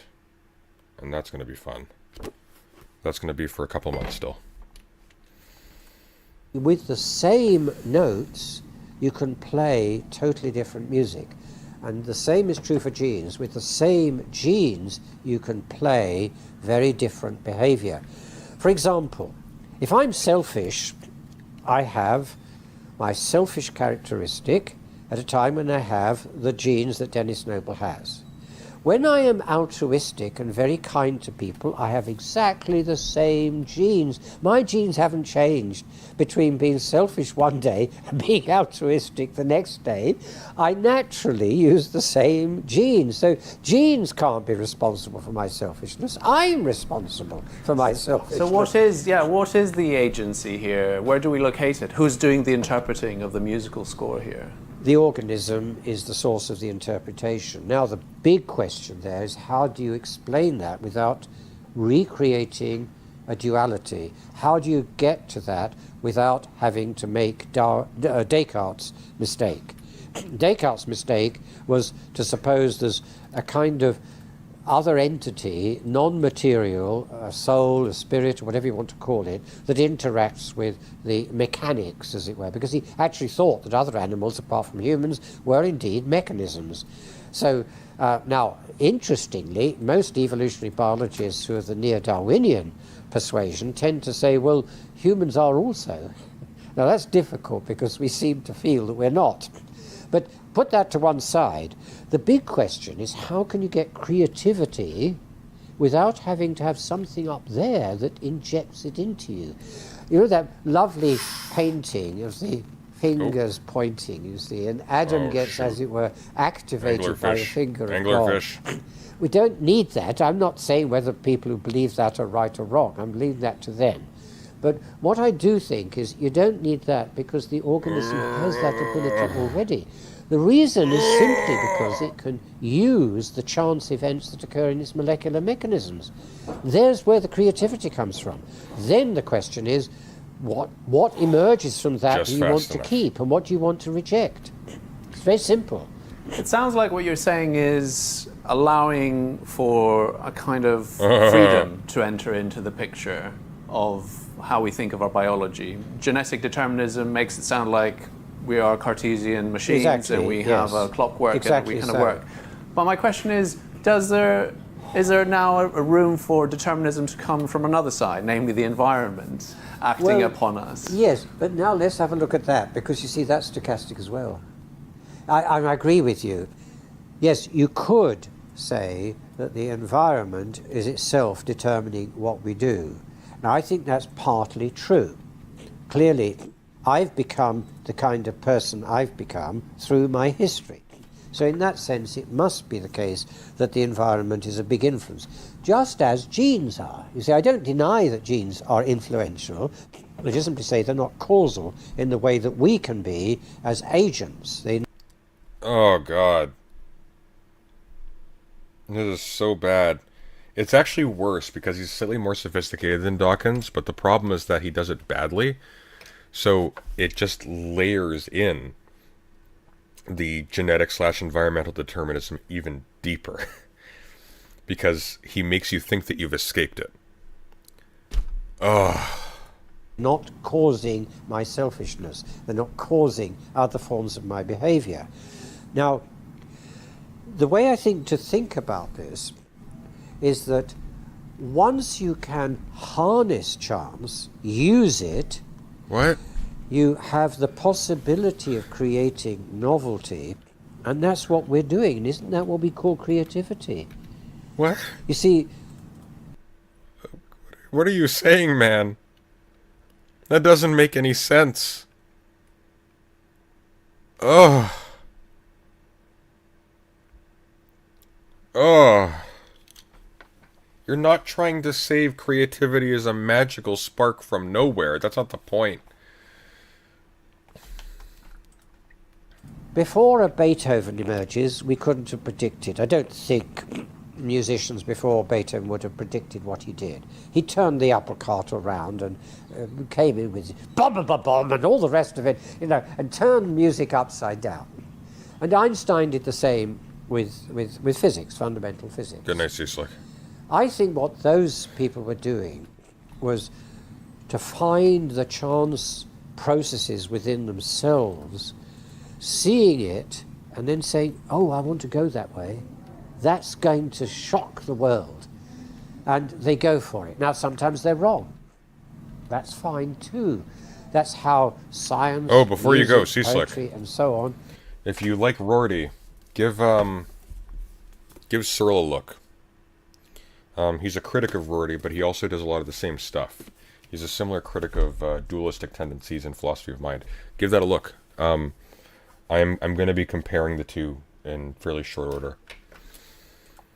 Experiments and finds its way forward. If we didn't have people who were wrong, we wouldn't be where we are. So we have to encourage that. What? But the process, I think, is within ourselves. And it's based on the fact that we are not determinate like computers with silicon chips that are rigid. I sometimes think of it like this. If I met a robot that looked very much like a beautiful girl, and everything went fine. Where are you going with this, her and Dennis? me, but then I discovered there was a big problem. I couldn't work out why she doesn't seem to know where she's going. What's her purpose? It's as though she's being programmed by Google to be the best person to satisfy all my wishes. But if that is all that it does, the robot, it gets boring after about 6 months, you see. And then I asked the question, but how does the robot see it? Could we imagine how the robot would see it? And I think what the robot would say would be roughly this. Oh dear, I'm made of silicon chips. My molecules, yes, they vibrate a bit, but they don't move around. He's made of water.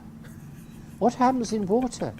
The molecules are moving around all the time. It's Brownian motion, which we've known about ever since about 1830. So what is he saying? She's frustrated. I wrote a story like this. That's why I can repeat it here, because it fascinates me, because this will come. AI will get to the point where we will be able to create simulations of us. Well, ABBA have just done that in their magnificent performance 40-odd years later. So we will get to the stage where we can recreate this kind of almost human activity. How would we know there's a difference? And I think it would be illustrated quite well with the story I'm telling you, which is that the poor girl in the story would be saying, look, this is terrible. I know I cannot harness chance in the way he does. What? You see, the reason I can produce all kinds of variations is that my creator built a random number generator. Harnessing chance? What the hell is he talking about? What? I don't know what the hell he's on about with the harnessing chance thing. Like, that's... So this is why dualism is insidious. It's not just the idea that there's a ghost person that's sort of pulling the levers inside of a flesh robot, like a Gundam pilot. The dualism is insidious because there's a tendency in how we talk about this stuff to sort of put in kind of like prime mover language into some part of the organism to explain the activity of the rest of the organism. So an example would be, there's some cognitive thing in an organism that harnesses chance, that is separate from the world, and seizes the day, I suppose, in order to determine from within the actions of the organism, and therein, I suppose, lies freedom or creativity or something. But that's dualist by itself. You just have lost the actual benefit of dualism, which is the immortality of the soul. But you're still maintaining the form, which is there's a specific magical thing in the thing that does the cognitive stuff, and everything else is just sort of inert matter that's sort of acted upon. He's not explaining why Dawkins is wrong. He's doing exactly what makes Dawkins wrong. Dawkins locates this in the gene. Dennis seems to locate this nowhere.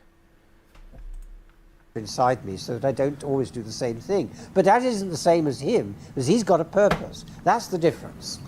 Speaking about the future and sort of AI and a post-human future, perhaps, what do you... Just because he's old doesn't mean he looks like the Crypt Keeper. He looks like Dumbledore on a diet. What do you make of things like CRISPR and human enhancement through manipulating of our genetic material? Are those sort of efforts misguided, given your views about the role of genes in shaping our behavior? How do you... Yes, first of all, CRISPR is very interesting indeed, because I think it illustrates the point that there is natural ways in which organisms can change their genomes. What does CRISPR do? It does precisely that. And artificially. Artificially. So, but it does it artificially. How would that bear at all on what happens naturally? That's the first point. It actually illustrates whatever naturally is taken to mean in this context. It's part of what I'm saying, that we, organisms, are capable of changing our genomes. But when you come to the question, could we use it to, as it were, deliver the... But we aren't changing our genomes. We're changing the genomes of creatures not yet born. That's not our genomes. That's not how genomes work. Promises of the Human Genome Project, even though they've not yet produced it, because we can say, okay, if you could correct this gene, would we have the future reassured, and we can then avoid all of these diseases? I very much doubt it, and I think it's very dangerous, because we do not know the function of all genes. Most genes, in any way, contribute to many functions. So when you manipulate this one because you know it produces this disease... I'm pretty sure most genes contribute to no functions. I think we have a lot of genes that basically don't do anything. Am I wrong on that? And if we Someone who don't knows know more about that genetics, let me know. Before we use CRISPR, how do we know that modifying the germline, because that's what it amounts to, isn't going to produce problems in the future? So that's why I say that I think it's dangerous.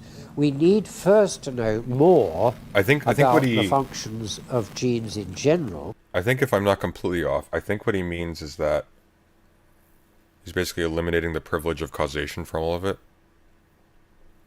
What do you mean by that? Yeah, I think he means genes with a function contribute to multiple functions. So it's not a simple case of like there's a gene corresponding to every single function. Genes in context work in concert under certain conditions to produce certain functions, I guess.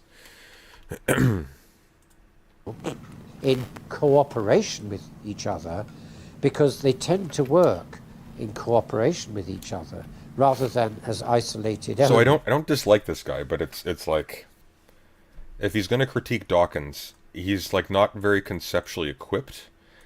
I think he's put his finger on something, but I think this is like, there are not a lot of crossover figures that are really theory, or at least there's not a lot of well-known crossover figures that have a good theoretical grasp of things, but are also conversant with a given scientific field. And the reason is obvious. These are like two different skill sets, and you're talking about people who have like a tremendous amount of dedication to what they do to be able to get to that point. This guy is not stupid.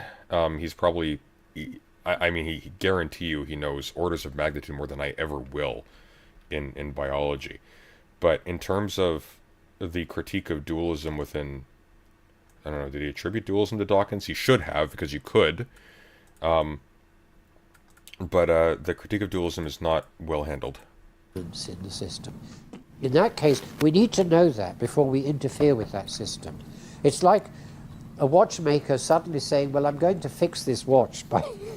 I mean, his Darwin comments are because Dawkins rides Darwin's nuts. Dawkins worships the guy. I don't think Dawkins worships anybody. I think Dawkins rides off of the popular perception that Darwin is still groundbreaking.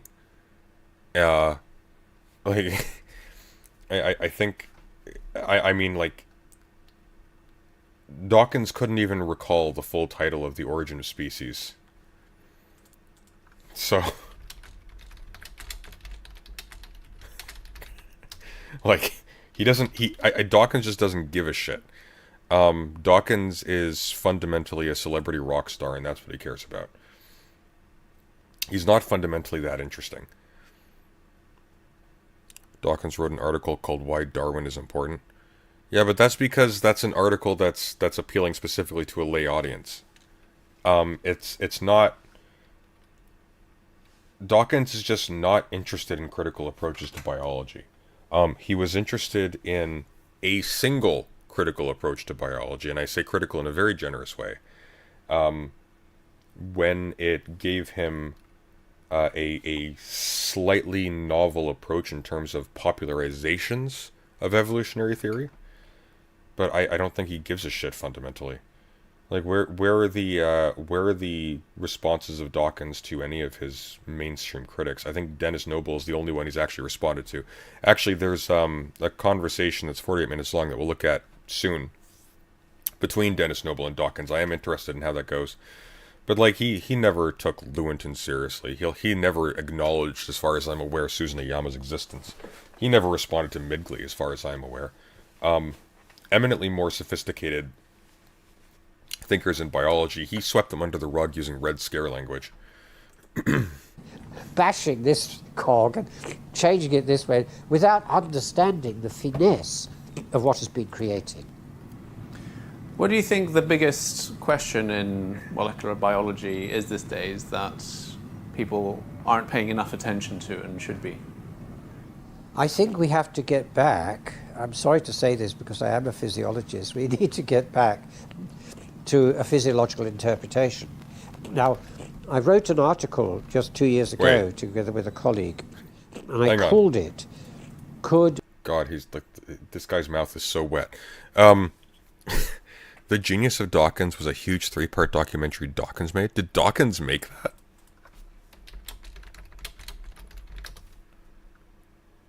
No, The Genius of Charles Darwin. It's not called The Genius of Dawkins. It's The Genius of Charles Darwin. That's funny, though. That'd be funny if it was called The Genius of Dawkins.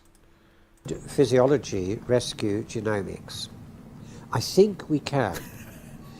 We you got can me all excited. Identify where there is causality, even when it's not shown by the association. He doesn't worship Dawkins. Now, look, no, he doesn't.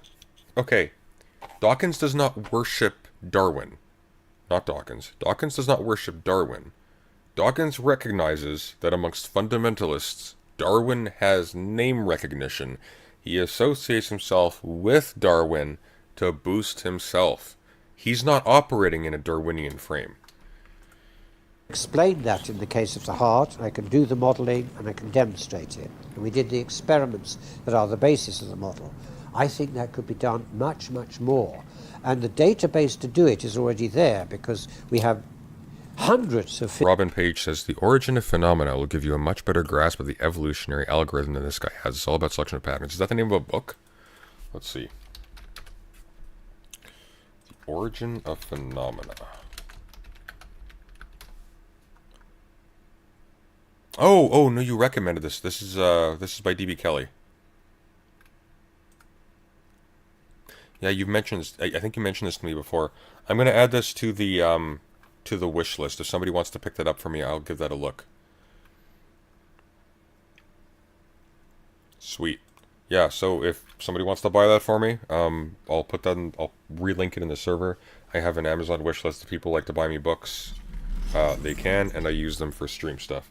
At the moment, I am currently going through this in connection with Susan Ayama's Evolution's Eye, because she cites this. This is Lila Gatlin's Information Theory and the Living System. I'm actually upgrading my math in order to be able to read this. So it'll be a little bit until we get benefits from that one, but we will. Physiological models now on a site which is called the CellML, it's a technical term, website. So we have many of the causal models in place to simulate what the biology is showing. We could easily, well, I say easily, it takes good mathematicians and programmers to do it, but we could work out why this gene association is so low, and then ask the question, what would be a better way of intervening in this system, this control system? So I think that physiology could come to the rescue of evolutionary biology. So a more holistic approach to the organism rather than a reductionist one? I'm afraid we have to, because reductionism has failed, yes. Dennis Noble, thank you very much. Alright, I don't dislike this guy. I'm looking forward to when we cover his conversation with Dawkins. But he's conceptually falling into the same traps as Dawkins, which is frustrating to see.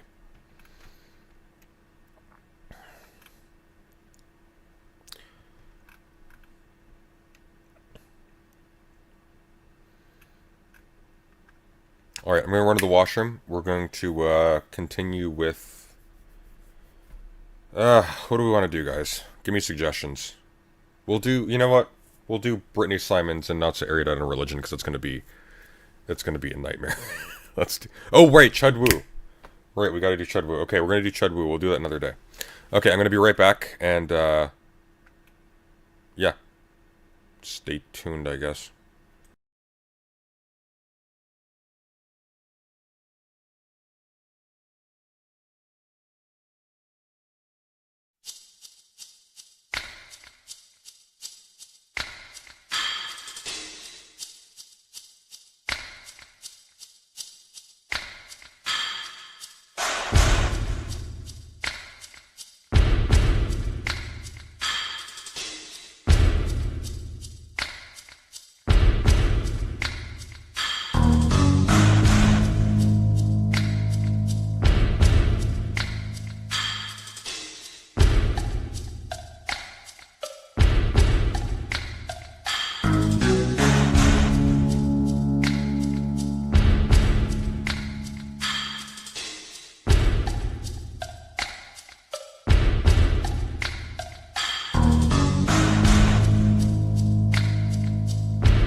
I'm sorry. This is just so fucking funny. I can't look at this with a straight face. Ugh. Oh, God. Alright. Brianna Wu calls Chud to get out in front of terrible drama. DK, I can't love you, unfortunately, but I want to be able to. Look at this face. Look at this face. Look what he did. Oh, can I zoom in here? Look at the evil face they put on me. Alright, anyways. So, so Brianna Wu, as part of her usual stick, was going on about in Wix server about how, you know, neo-pronoun people and xenogender people and whatnot, they're freaks that nobody cares about. We need to just toss them aside so that the trans movement can, you know, succeed generally. Because that theory is working out swimmingly with people like Anna Kasparian. Anyways, I posted some like stills from the interaction. She didn't acknowledge me in the conversation. It doesn't matter. But I posted some stills of her saying like, "Oh yeah, Destiny's a great person. Counterpoints is a great person. They're such lovely people." Nobody gives a shit about this validating identity stuff. It doesn't matter. Stuff like that. Counterpoints, by the way, in our last conversation on the WIC panel it's like specifically called out Doe, essentially calling it a freak, and a pathological one at that. So I posted those, and I'm like, good luck, Bree. So what does she do? She calls Chud Logic the morning after to like tattle on me. It's the weirdest fucking thing I've ever seen. This person comes from unimaginable wealth, okay? Like this person has been able to buy their way without any talent or accomplishments to their name, has been able to buy their way into a public persona for close to 10 years now, at least going back to Gamergate. And she's calling into Chud Logic to whine about not even mean tweets, just posts of stuff that she has said. It's amazing. I mean, I suppose I should be flattered that I live this deep under this person's skin, but I don't think anybody alive doesn't with skin this thin. So, anyways, we're just gonna look at that. That's how we're ending tonight. So have fun. This was a terrible, terrible mistake. I'm deeply sorry about this. I just wanted to get ahead of all the drama this morning and talk to you about it. And he's going after me about that. So he's going after me about that. Okay, before we continue, Brianna, I know you're watching this because you are the most insecure human being I've ever encountered, but let me be abundantly clear and let me reassure you. I'm not coming for you. You don't matter to me. It is only my revulsion towards you that prevents me from feeling nothing but abject pity for you. Collect your statues and move on with your life. I'm not going to do anything to you. I have neither the capacity nor the inclination. You are not a relevant feature of my world. You are just obnoxious and way too easy to touch. Really embarrassing shit. Okay, Brianna Wu wants to talk to me about something. Brianna Wu, what do you want to talk about? Hello? Hello? Oh, hold on. There we go. Can you hear me now? Yes. I like how he's just completely bewildered. I can hear you. How are you doing this morning? I'm good. How are you? I am waking up. It was a rough night full of drama, so just caffeinating myself. A rough night full of drama. I just logged off and went to sleep. This was not a big deal for me, Brianna. Okay. I've got no idea what you're talking about. What happened? No worries. So Chud, Sunday has released a bunch of Discord logs of me saying some things in Discord. And I just wanted to get ahead of all the drama this morning and talk to you about it.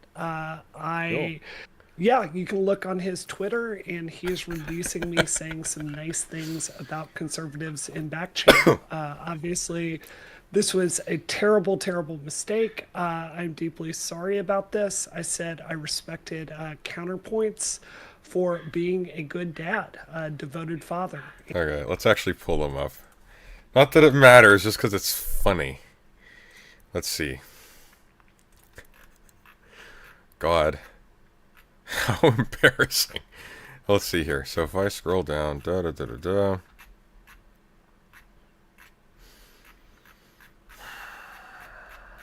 I guess I tweeted a lot since then. Everyone stay calm. We'll find it. Oh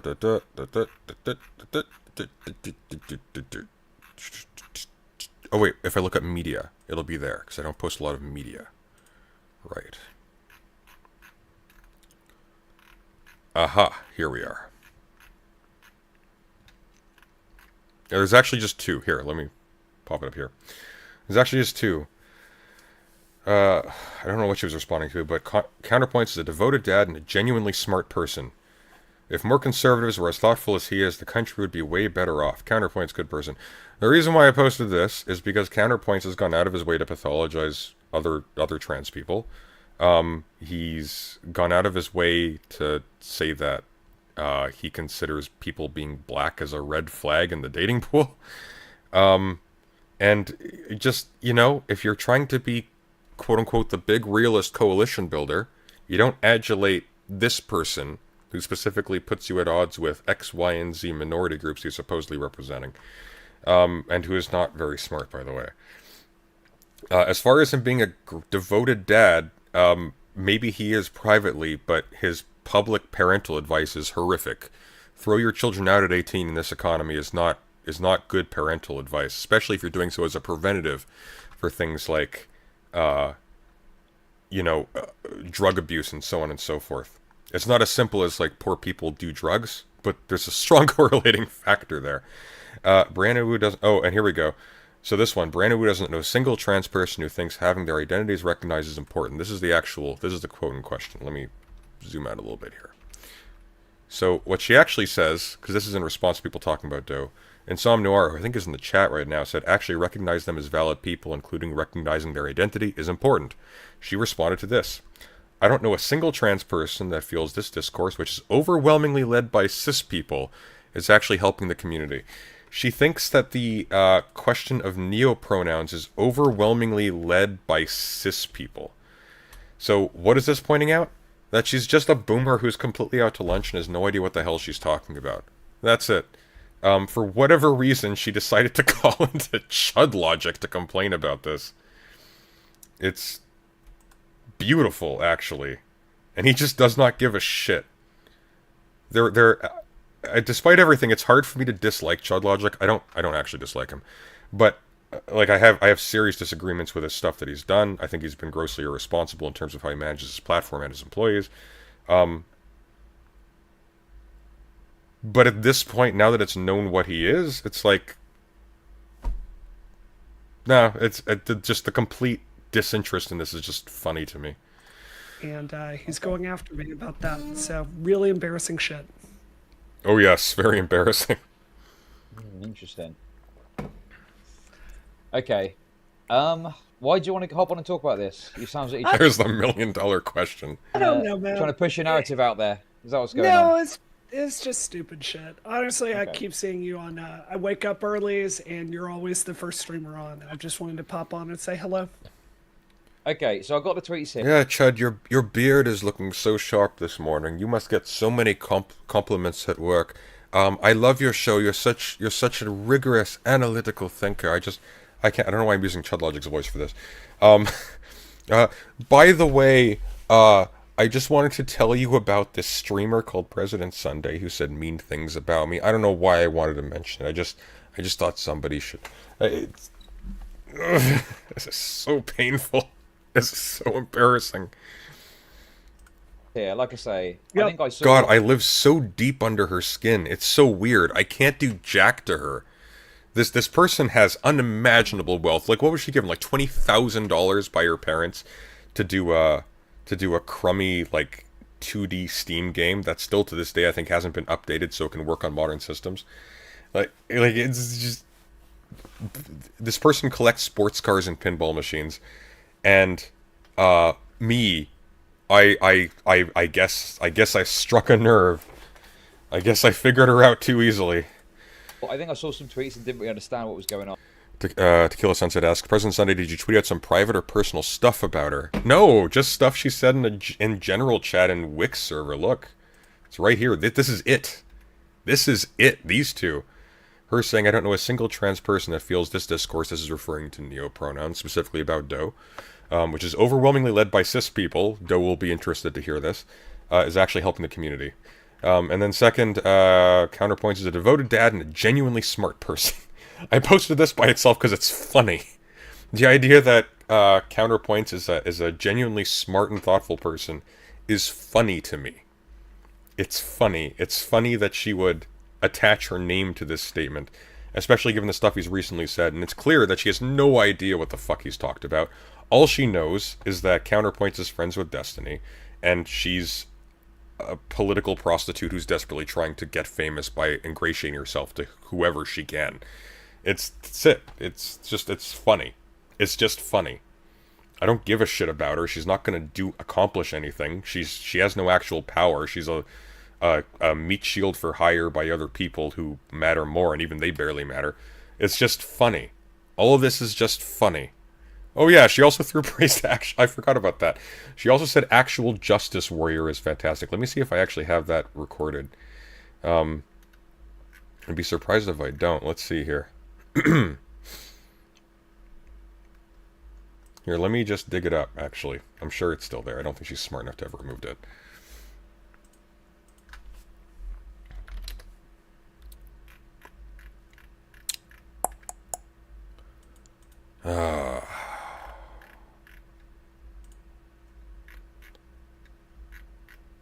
I guess she's... Oh yeah, here we go. Yeah. Check this out.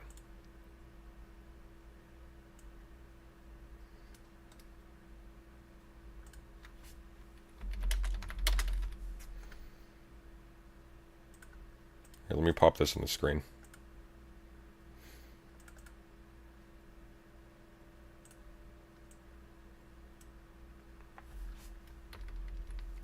Actual justice warrior, really nice guy.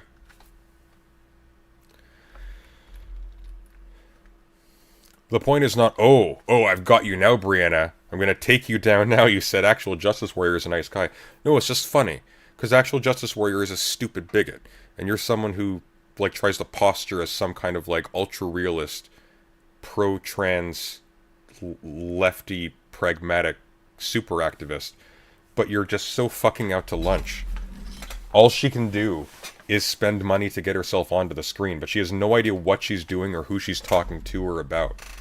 It's just funny. So now I've got some context. We'll have a quick look at these. Yeah, it's so stupid. He was also like, so it's so weird with Sunday. It's the exact same thing that happened with Erudite, right? Like he gets a. No, it's not. When you lied about your credentials, it took Miley Yiannopoulos to point it out. I don't care about your credentials. As far as I'm aware, you don't float them around anymore. The thing with Erudite was that she continues to be misleading about her actual qualifications before she starts speaking grandiosely about the state of psychology and so on and so forth, and making statements that are deeply anti-scientific and deeply harmful. Nobody gives a shit about you. You're just kind of weird in there. Oh yeah, it's funny. Apparently she was claiming to have a degree for the longest time, but it came out that she actually didn't have one.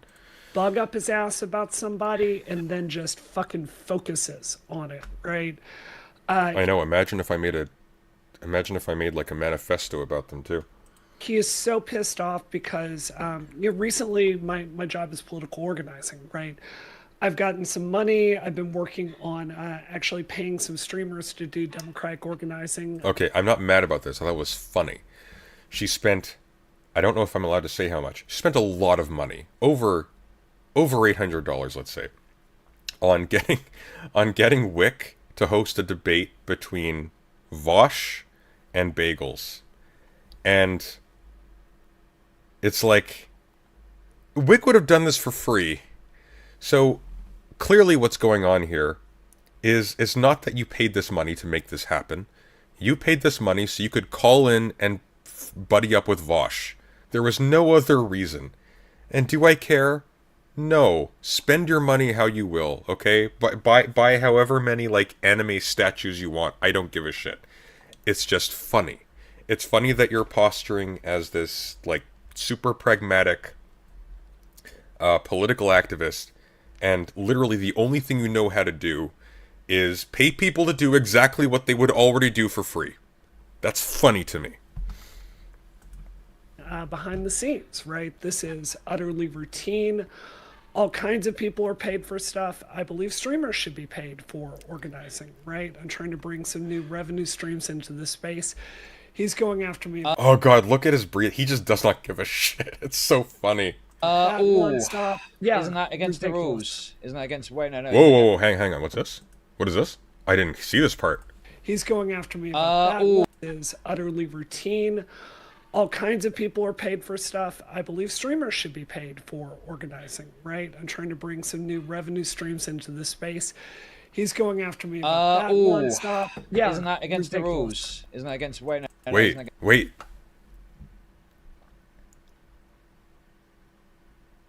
Oh shit, that might actually be against the rules. I think Twitch in particular has a specific rule against paying people to promote a specific message. I don't know if promoting a specific debate counts. Given that Brianna Wu came on to comment against bagels, that might actually be iffy. I doubt anything's going to happen, but she might actually have broken the rules on Wick's channel. Against TOS? I don't think you could do political organizing on these platforms, can you? Yeah, of course you can. Why couldn't you? Ooh, she did not look into this. Why couldn't you? No, you need to know the rules, Brianna. Oh, well, on Twitch? I don't understand. You should understand. Twitch actually has specific rules. Like, hang on, maybe he'll bring them up.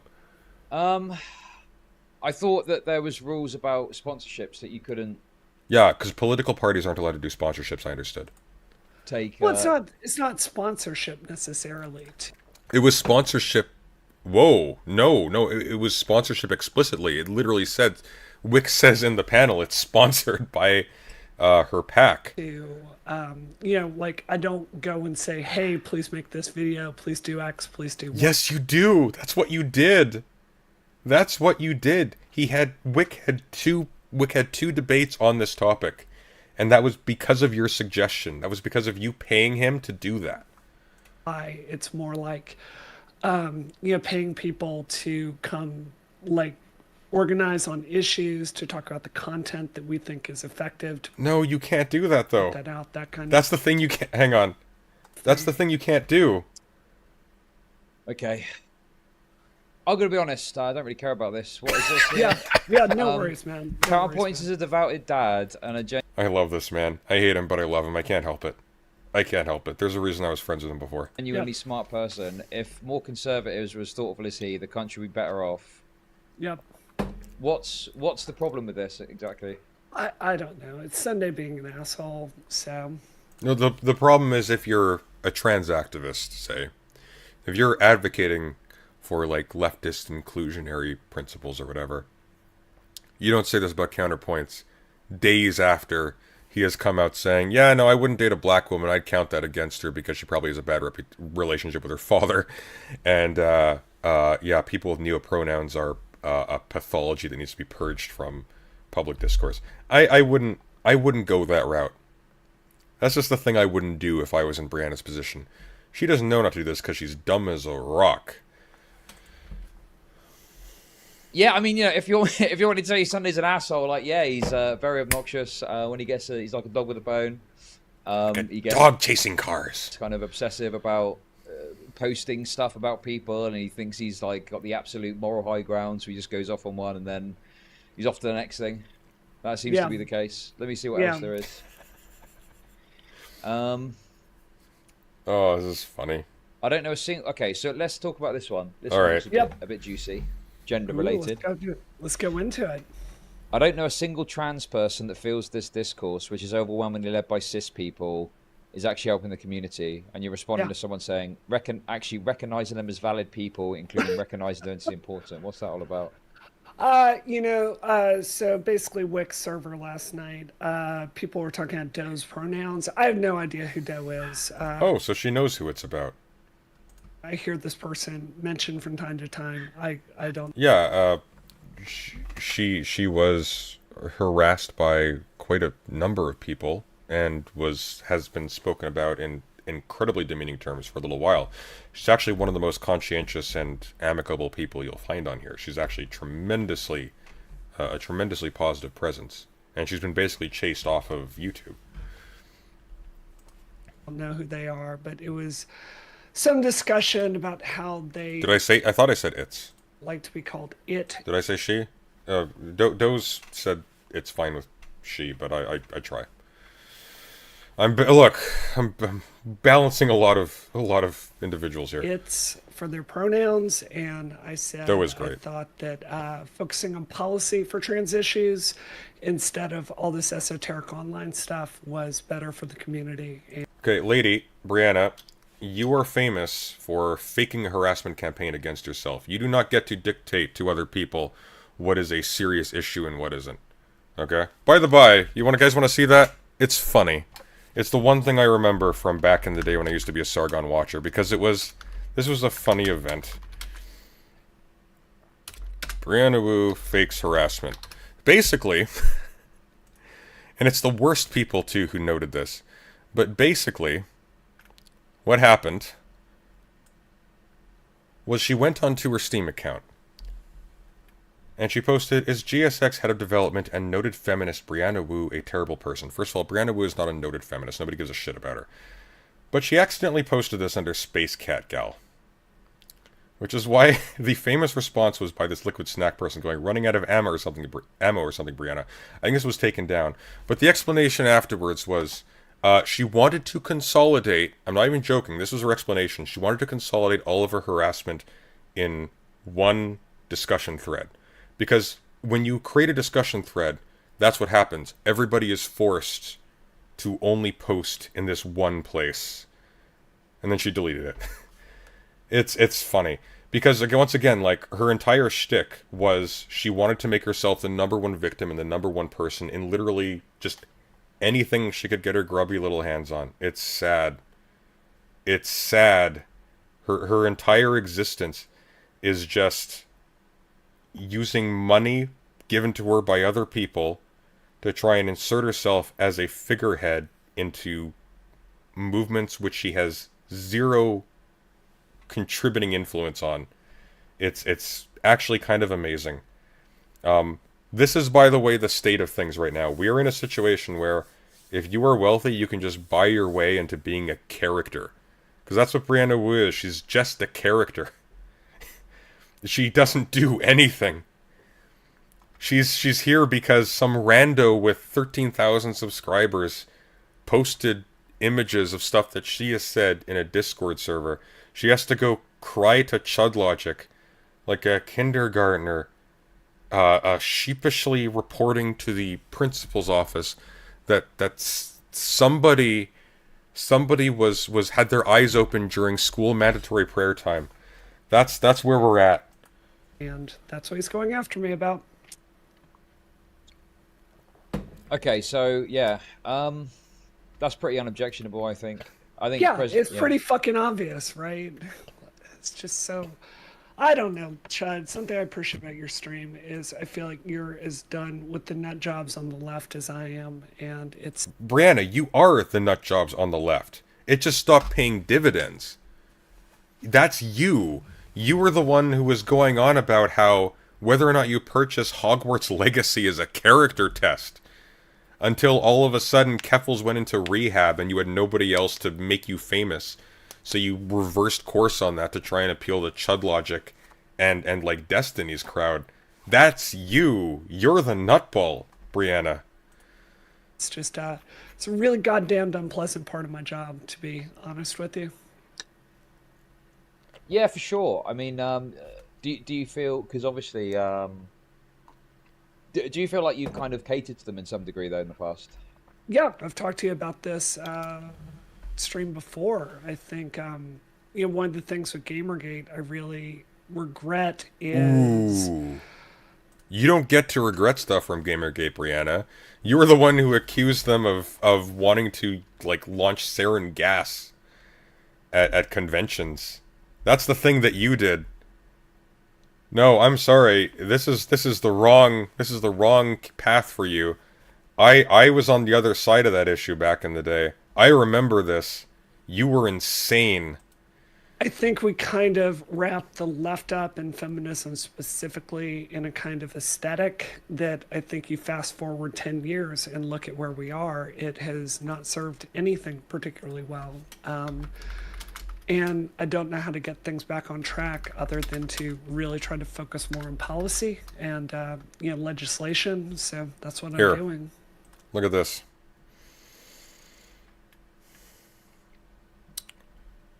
Oh, do we not have the record of that anymore? Oh, that's a shame. And here we go. I have no idea what website this is, but this is the Steve Ivor, apparently. Brianna Wu uses a 6-month-old tweet in wrong context to suggest Gamergate threat at PAX East. God, I had not seen this. Did you know Gamergate had threatened PAX East with a sarin gas attack? Some rando on Twitter was like, if only the gamers had some kind of regular convention where we could lock all the fire escapes and set fire to the building. Like, I'm sorry. That was you. Does anybody know, has anybody seen Brianna Wu on, David Pakman? Here. This is gonna be a treat. This is so funny. I'm joined Seriously. This person's just a gold mine. today by Brianna Wu, who is head of development at Brianna Wu, who is funny sounding. Video game developer Giant Space Cat. The topic of discussion today is Gamergate. And if you have not been following this topic, for people who may not be up to speed, Gamergate is sort of an online movement. And I recognize that that's kind of an... Here we go. Any number of studies that talk about the horrible dynamics, gender-based dynamics in this industry of sexual discrimination. The reason I chose to show what was going on with me was because the industry had chosen to stay silent. It was literally a choice for me to make my life, put it more in danger, and to talk about this openly in the hope that would force the industry to finally look in the mirror and address some of these things. Well, let's unpack that, because that's interesting to me. When you talk about the industry has remained silent, can you be a little more specific in the sense that in spending, quite a bit of time researching and preparing for this interview, it seemed without question that some of the threats you received through Twitter and publicized were reported ostensibly by those also claiming membership or allegiance to Gamergate. So are we really talking about the movement is the problem, or are we talking about a faction of those identifying with it as the problem? No, absolutely not. It's, and first of all, let's get the facts straight from what you're saying. Yeah. This industry has chosen to remain largely silent. They did address it when it happened to me. But they who? Is the industry Gamergate, or is it game developers? Did you hear that? I just wanted to find... She's getting so agitated here. Me. But they who? Is the industry... Hold on, you asked me a question. Gamergate, or is it game developers? I just wanted to find largely terms. Silent. Yes. Go ahead. No, I just wanted to define terms. When you say the industry, does that mean Gamergate and Twitter and 8chan, or does that mean video game development companies? Shut up, pleb. You just listen to her when she talks. She has money, you don't. So you just yeah. You're breaking up a bit. I'm about to give you some exact names. People that had chosen in the game development industry to stay silent were large industry advocacy groups. It would also be very specific game dev publications. Giant Bomb chose to stay silent for most of it. Game Informer chose to stay completely silent until very recently, until my actions kind of forced them to get involved. IGN has chosen to stay completely silent. They actually released what many consider to be a very weak statement this Friday after everyone else in the industry come forward. Giant Bomb, GameSpot had largely stayed silent. The only places that have covered this in any degree have been Kotaku and Polygon. So when I'm talking about the industry, I'm talking about the things that report on the industry. I'm talking about the development groups within the industry. I'm talking about publishers that publish games within the industry. Like, this is a problem that's been handed over to women to solve.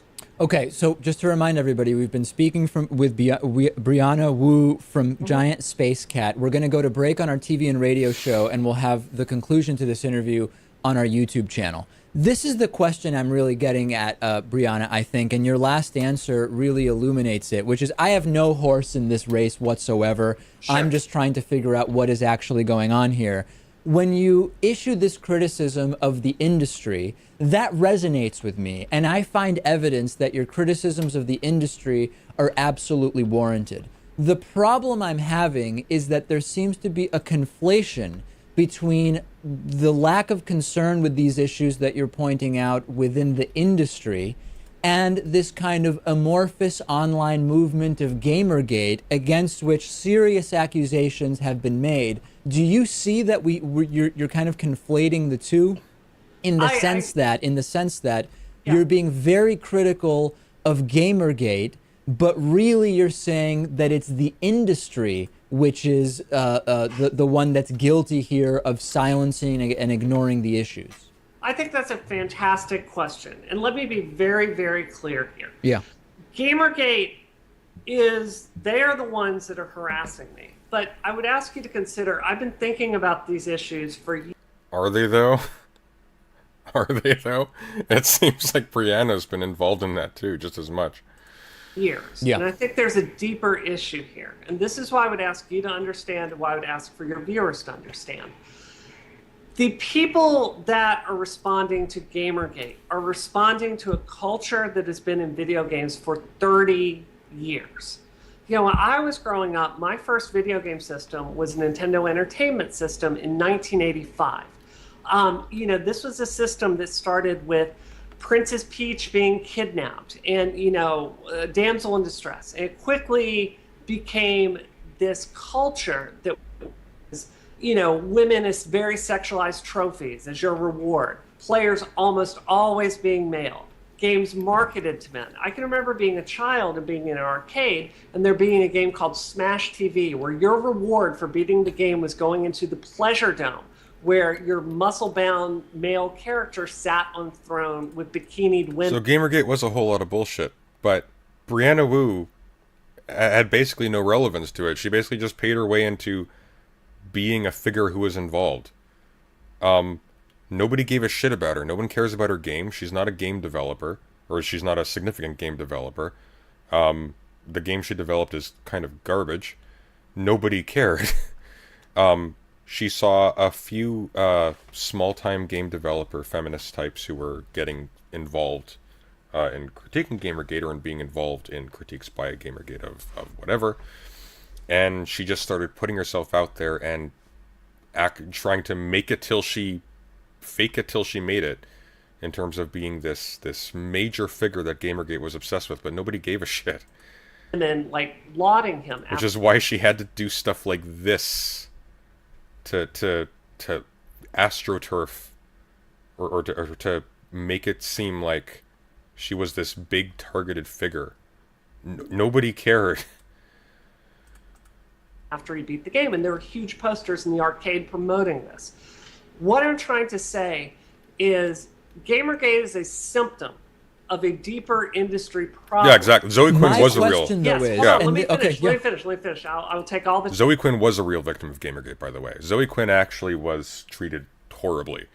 Zoe Quinn, if memory serves, I think she made Depression Quest, and I think she had a fling with some Kotaku writer or something, and that made her like a target for like this big journalist corruption thing, which to be fair is like, you know, you don't really want journalists writing reviews for games by people who they're sleeping with.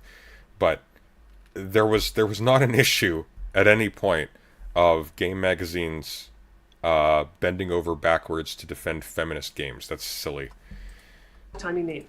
Right now, games are made for men, developed for men, and marketed for men. And it's signaling to the games are a space for men. That has the consequence that when women like myself come in here and ask to be represented, gamers feel like it's their space, which is why you see Gamergate's,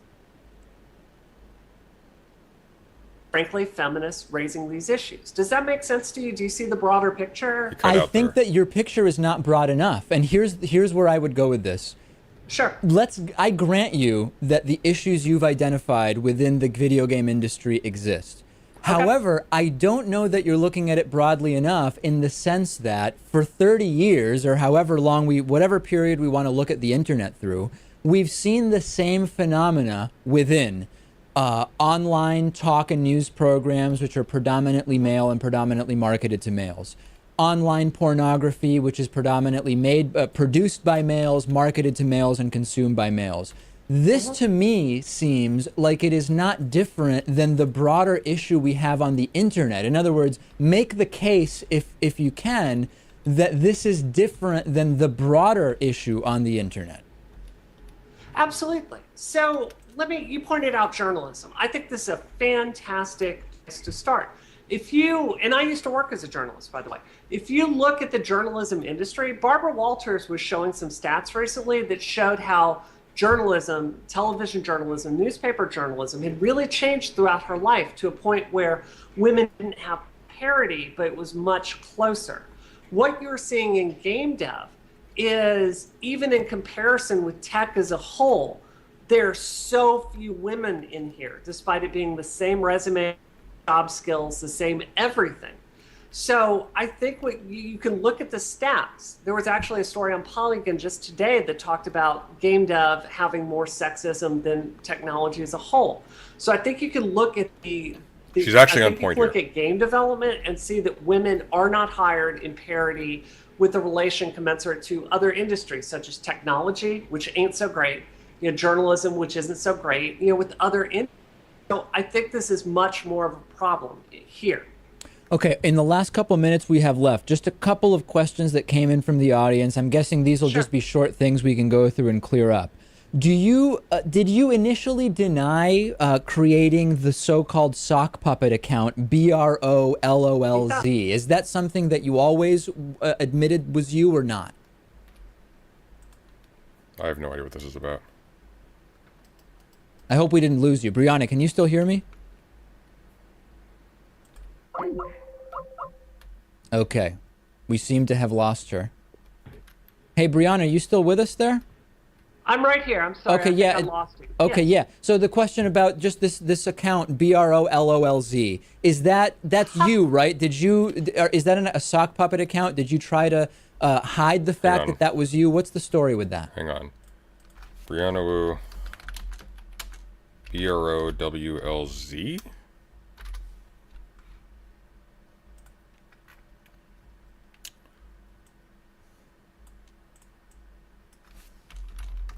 Oh, this is the Reddit thing.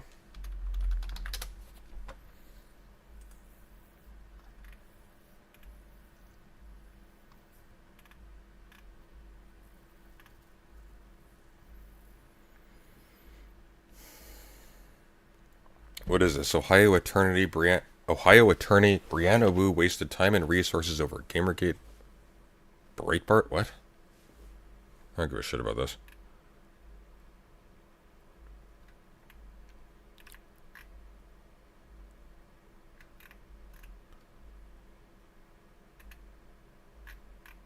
Okay.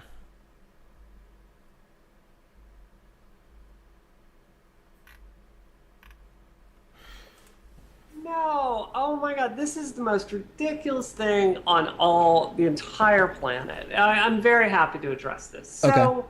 So a tactic that Gamergate has done quite a bit with Not Your Shield is they've created fake accounts from like, say, a black feminist woman, and they put it out there, and they try to portray themselves this way. I created an account that's similar to, there have been other parody accounts, and the idea was this was a frat bro that was very for feminism. And it is just a silly joke. In fact, to make it very clear that it wasn't a sock puppet, because I was worried about people Brianna Wu has exactly one credential, and that's as a rich kid. Thinking I was doing that. In her I announced it 40s. on my Twitter. I just completely said it on the account. It is nothing more than a joke. And so it's a satirical account. You never meant it. It's a satirical account. If you don't understand it's a joke, it's because Gamergate doesn't understand the examples involved. Some of the things I tweet, and by the way, I've made like maybe 70 tweets from this account.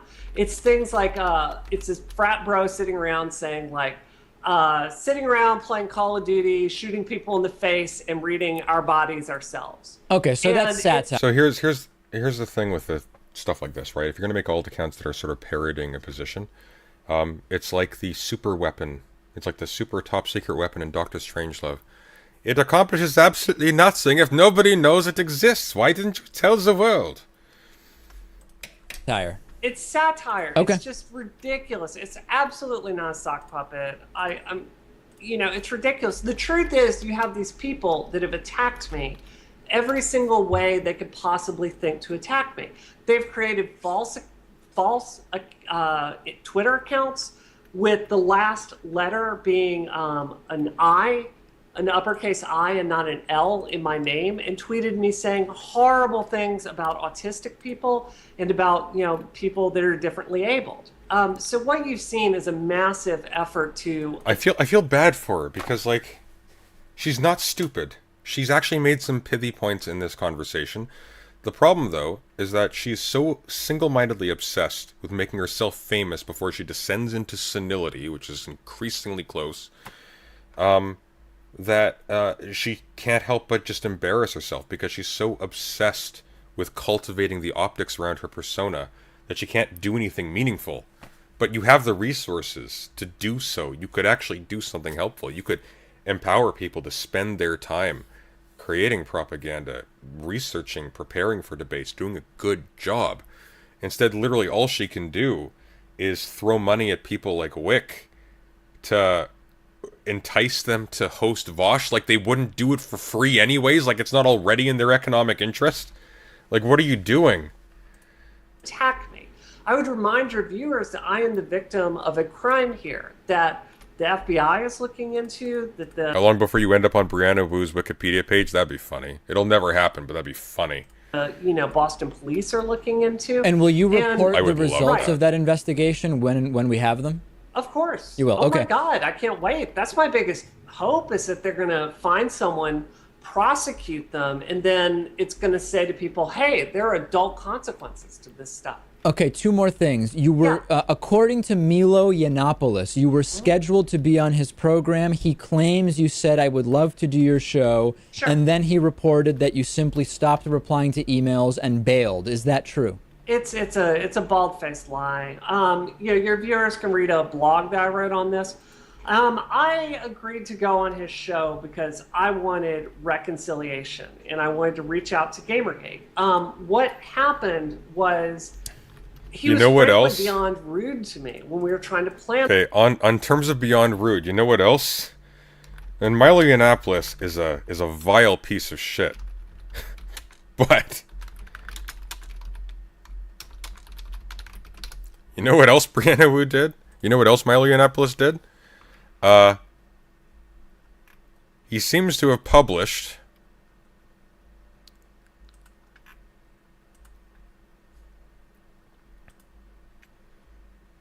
let me see.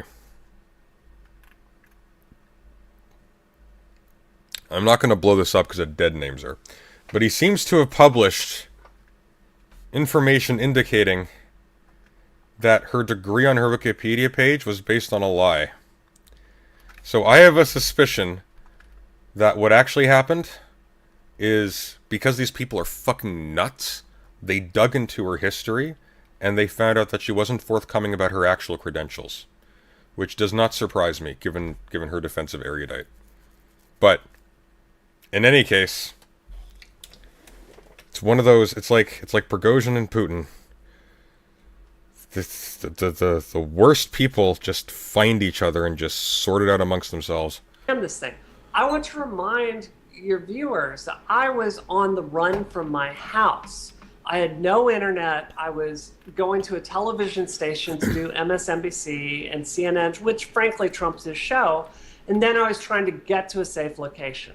I had my phone, but I was literally driving to a place that was secure to go do his show. Also, I receive thousands of emails a day at this point. My electronic devices are exploding.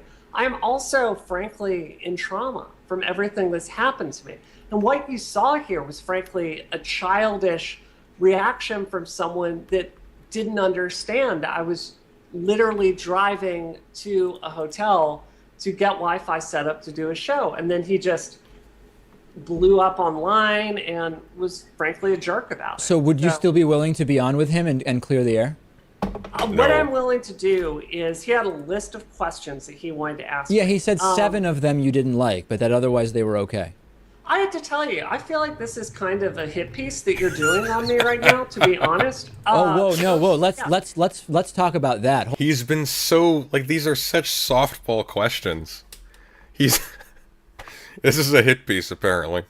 Hold on a second. Well, in a moment. I want to answer your question first. I feel like you're really putting me on trial here. No, by no means. By no means. I think that that's an unfair allegation. Okay. That is. To answer your question, he had some questions that were sent to me. I think it was about 20 to 30 of them. Some of them were ridiculous. Oh, no, I used the wrong thing. Just ridiculously leading. No, I wanted to use one. Can I said to him, I think you're going to need to phrase these more neutrally, or I'm not going to be able to answer them. I also sent them to a friend of mine, Glenn Fleischman, who is a very famous journalist, a very, very, very famous, well-regarded journalist, writes for The Economist. And he actually just laughed at the questions because he didn't find them ethical. We've actually talked about sitting down and doing a podcast where he would go through those questions, phrase them in a journalistically ethical way, and then we'd do the interview and answer many of the questions you're asking me here today. That's perfectly fair. Listen, last thing, let's address your allegation that this is a hit piece. Sure. The way that I take particular issue with, sure. I have absolutely no horse in this race. When I announced I was going to be interviewing you, I received a deluge of emails saying the fact that I was interviewing you alone and not someone in opposition to you was evidence that I was in the tank for the other side. And of course, I think you would disagree with that. Sure. All I'm doing is I spent many hours researching, and I don't want to be accused of not asking you the questions that others believe should absolutely be asked. I've not cut you off. I've presented you with a fair opportunity to answer every single claim, and I hope to have someone on with an opposing view next week or the week after to you, and they will be asked all of the same tough questions that you would want asked. So I take very significant issue with the allegation that this is in any way a hit piece. I have absolutely no preconceived notion of what right and wrong is on this particular issue. I'm open to hearing both sides, and I'm merely doing my job as a journalist. Sure. I would say, yeah, that's fine if you're going to monologue. I'm sorry, if I'm going to monologue? Brianna, you know, you're breaking up. I don't know if you have a good connection. We got cut off. All we heard before you got interrupted was, if I want to monologue. He is a very shenanigans person, Aiko. You just told me, you gave me a long monologue about why you don't feel that this was an aggressive hit piece. What I would say to you is you've asked me like one question to present my side, and then you've asked me some very, very aggressive questions, questioning my credibility, this and that. And I feel like most of what you've asked here has been very aggressive. I'm happy to answer that. I tried to answer these as aggressively as possible, but I wish we could spend as much time talking about the issues at hand rather than the controversy that Gamergate is trying to, frankly, sling mud with my reputation over. God, I just realized, I shouldn't have had wine before this stream. We're gonna be talking about this for the next week, aren't we? This is now gonna become an ordeal. That's okay. It's funny. We have to be grateful to people like Brianna. They make life fluid. That's a fair concern, but I think that, you know, if the questions seem aggressive, they're only because in this format we have a limited amount of time, and I really want to get on record what appear to be, to me as an outsider, the most controversial or pressing issues with regard to the controversy. And you're right that there is certainly a broader conversation to be had, and what I would love to do is, we're out of time today, but maybe we would have you back with someone with an opposing view where I can merely be the moderator and not inject what I believe are the relevant questions, and we could maybe hash out some of that. Okay. All right, we've been speaking with Brianna Wu. She is head of... That did not take place to my knowledge. Anyways, Brianna Wu's continuing to speak to Daddy about the hit piece I made against her. Okay. Yeah, the political... I mean, I don't know what the rules are. I know that there's certain rules about political content and paying for political content. I can't wait for the inevitable Brianna Wu cope cycle. It's going to be funny as shit. Yes, it will. Yes, it will. On Twitch. Yeah. I mean, I don't think I would never... It's been funny, too. I think she actually got me removed from a tomfoolery panel recently, too. She cannot handle my presence. It's hilarious. Maybe we would at some point. It's just like paying someone, say, we will give you X dollars to do Y video. That's just not something... Like, credit to Destiny. He doesn't have to go out of his way to ask people to remove me from panels because he lives in fear. That makes sense to me. This is something I've been talking about behind the scenes. When I worked the Nina Turner race, there was one television ad that we did. And, this was for one television station, one time, a 20-second ad, in that market. And it cost like $27,000. So you look at the effects of that, and then you think about the cost of actually, organizing streamers in the context of a political campaign. I think it's money that makes more sense to spend there, right? Because if you get a streamer's community activated, you get, Yeah, that's the most efficacious use of PAC funds, Brianna, is paying Wick money to host Vosh, because he wouldn't do that without you paying him. Volunteers, you get people registered to vote, you get people actually talking to people. There's a really big trend called relational organizing, where you basically get people and you reach out to them across the different social media platforms and get them activated. I think it makes more sense for the party to invest in Twitch and YouTube and all this content, and that's something I'm working on a lot this cycle. Yeah, I mean, I think this has happened before, no? Like, didn't they have AOC was playing Among Us with people? That was part of some sort of political Democrat thing, isn't it? Exactly. Yeah, but all she had to do was be there. That's the difference. See, Brianna, you're not an important person, so you actually have to give them money for them to entertain your presence. AOC actually does stuff, actually has become someone through work and grit and positioning and care. That's why she gets to just play Among Us, and you have to drop however many hundreds, thousands of dollars. Ugh. I don't think that was... Yeah, I just think we need to do more organizing in the... Chud seems bored as shit. I mean, I'm bored as shit, except it's funny because it's about me. Space. The thing about the party is the higher-ups are so conservative in the sense that they really have a 90s playbook about how elections should work. This is going to be over $1 billion election, and I'd bet you a lot of money, over half of that $1 billion is going to go to TV ads this cycle. So it's just a real struggle to get new techniques introduced, if that makes sense. But you're paying Wick to host a debate that he would already host for free. There's literally no reason for any of this. Nobody cares about you, Brianna. Sure. Okay. Anyway, listen. Is she saying there should be PACs giving to streamers to platform? Essentially. Here's the irony, though. As she didn't just pay to host Vosh, she paid to host Bagels. What if Bagels did a better job? That's a possibility. What if the lefty representing did a worse job representing the pro-choice stance?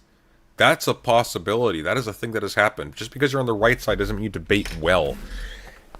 what she did was she paid Wick to host a panel on a particular topic, promoted that topic from a particular vantage under her own name afterwards in the same stream. So there's already like a bunch of sketchy stuff happening there. But it's possible that Vosh lost. Vosh doesn't always win debates. Like, what if, like, even when he does win debates, like, it's not always clear to everyone that he did indeed win. Like, his debate against Bagardis, people have been, like, ranting at him for that since forever. Bagardis' arguments were shit. And yet, has she considered the use of PAC funds for super chats on the Crucible? She'd be better off giving super chats to me, because at the very least they're not going towards somebody who's directly acting against her interests or the interests of the people she pretends to represent. And I say pretends because, in actual fact, is she on the side of trans people? No. She goes out of her way to whitewash people who are specifically either anti-trans or anti-subsets of the trans community. It's actually kind of remarkable. This is somebody who goes out of her way to say actual justice warrior and counterpoints are a nice guy. Like, what are you doing? These people want trans people eliminated from the public discourse entirely. They are not friendly to you or to any of the people supposedly that are being helped by this quote-unquote pragmatic approach to politics, where you literally just join in the right and the centrists castigating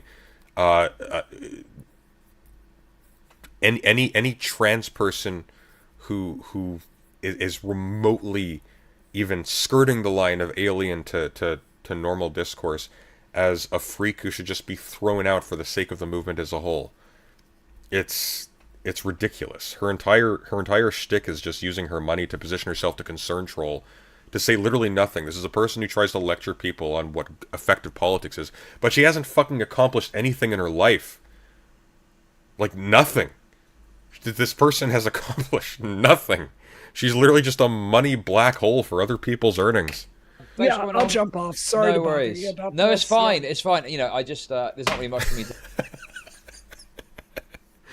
He's just so bored. He just doesn't care. Does he actually go into? Oh yeah, he does. Look at this. And say, yeah, abortion is bad actually, but can you pay someone to host a debate about a topic? I don't know. You'd have to probably check. But I don't think Wick's going to get banned. Let's see here.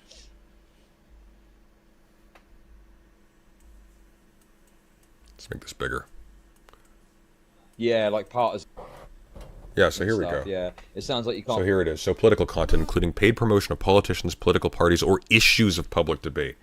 Issues of public debate is going to count there. That's definitely what that's going to be. Like, that's clearly in violation of Twitch's rules. Not that I particularly care. I think Twitch's rules are insane. But, like, the level of laziness where you won't even check. Like, this is all you do. This is your only contribution. This was too much work for you? Ugh. Anyways, she's just sad. She's just a deeply pathetic person. So, in sum, Brianna, nobody gives a shit about you. I certainly don't. You're a dumb shithead who throws money around trying to get herself famous before she hits 50. It's not going to happen. You're as known as you ever will be. This is it for you. This is the best that's ever going to get. Just enjoy your money. Buy your little action figures and your cars and your pinball machines. And leave grown-up stuff to the grown-ups, because nobody cares. Everyone's bored of you. Stop putting your perpetually surprised face onto the screen, embarrassing yourself, talking to small-time streamers like Chud Logic about how mean little 13k sub channels are getting you for saying transphobes are based. Nobody cares. Nobody cares. Nobody here... The average person in the world doesn't even know who Destiny is. Nobody knows who you are. Nobody gives a shit about any of this. Just turn it off. You have riches beyond the dreams of almost every single person here. Just enjoy them. You being famous is not to your benefit. Just enjoy the luxuries you have while you have them. You've got probably about 15 years left until you're too senile to do any of this anyways properly. You're just going to hurt yourself. Just Just go on vacation.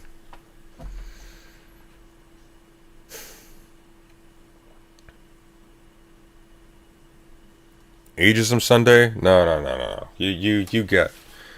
Ageism in politics is real, unfortunately.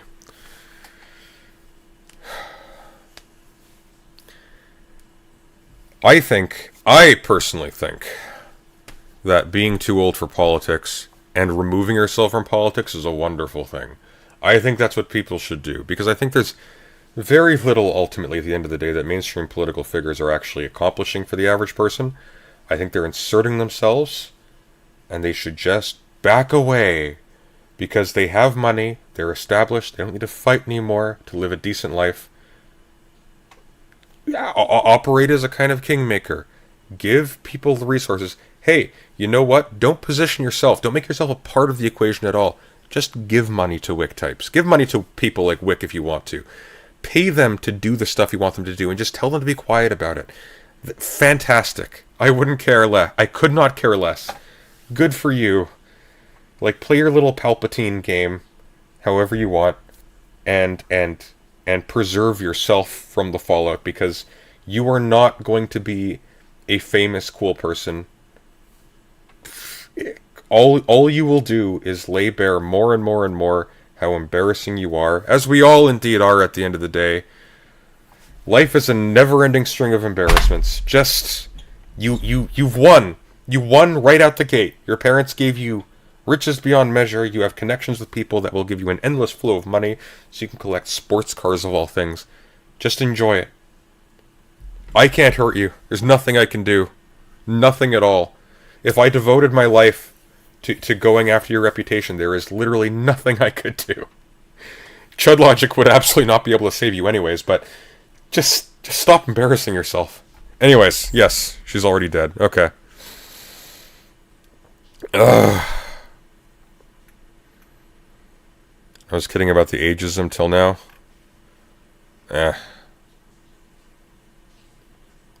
Honestly, I feel bad for her.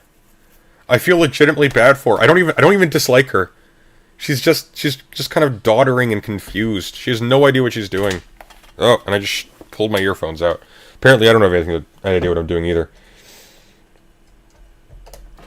Ugh. Ugh. Brianna, go on vacation. When Hawaii stops burning, go there. Take a swim. Clear your head. Arrivederci. I'll see you all tomorrow. Take care.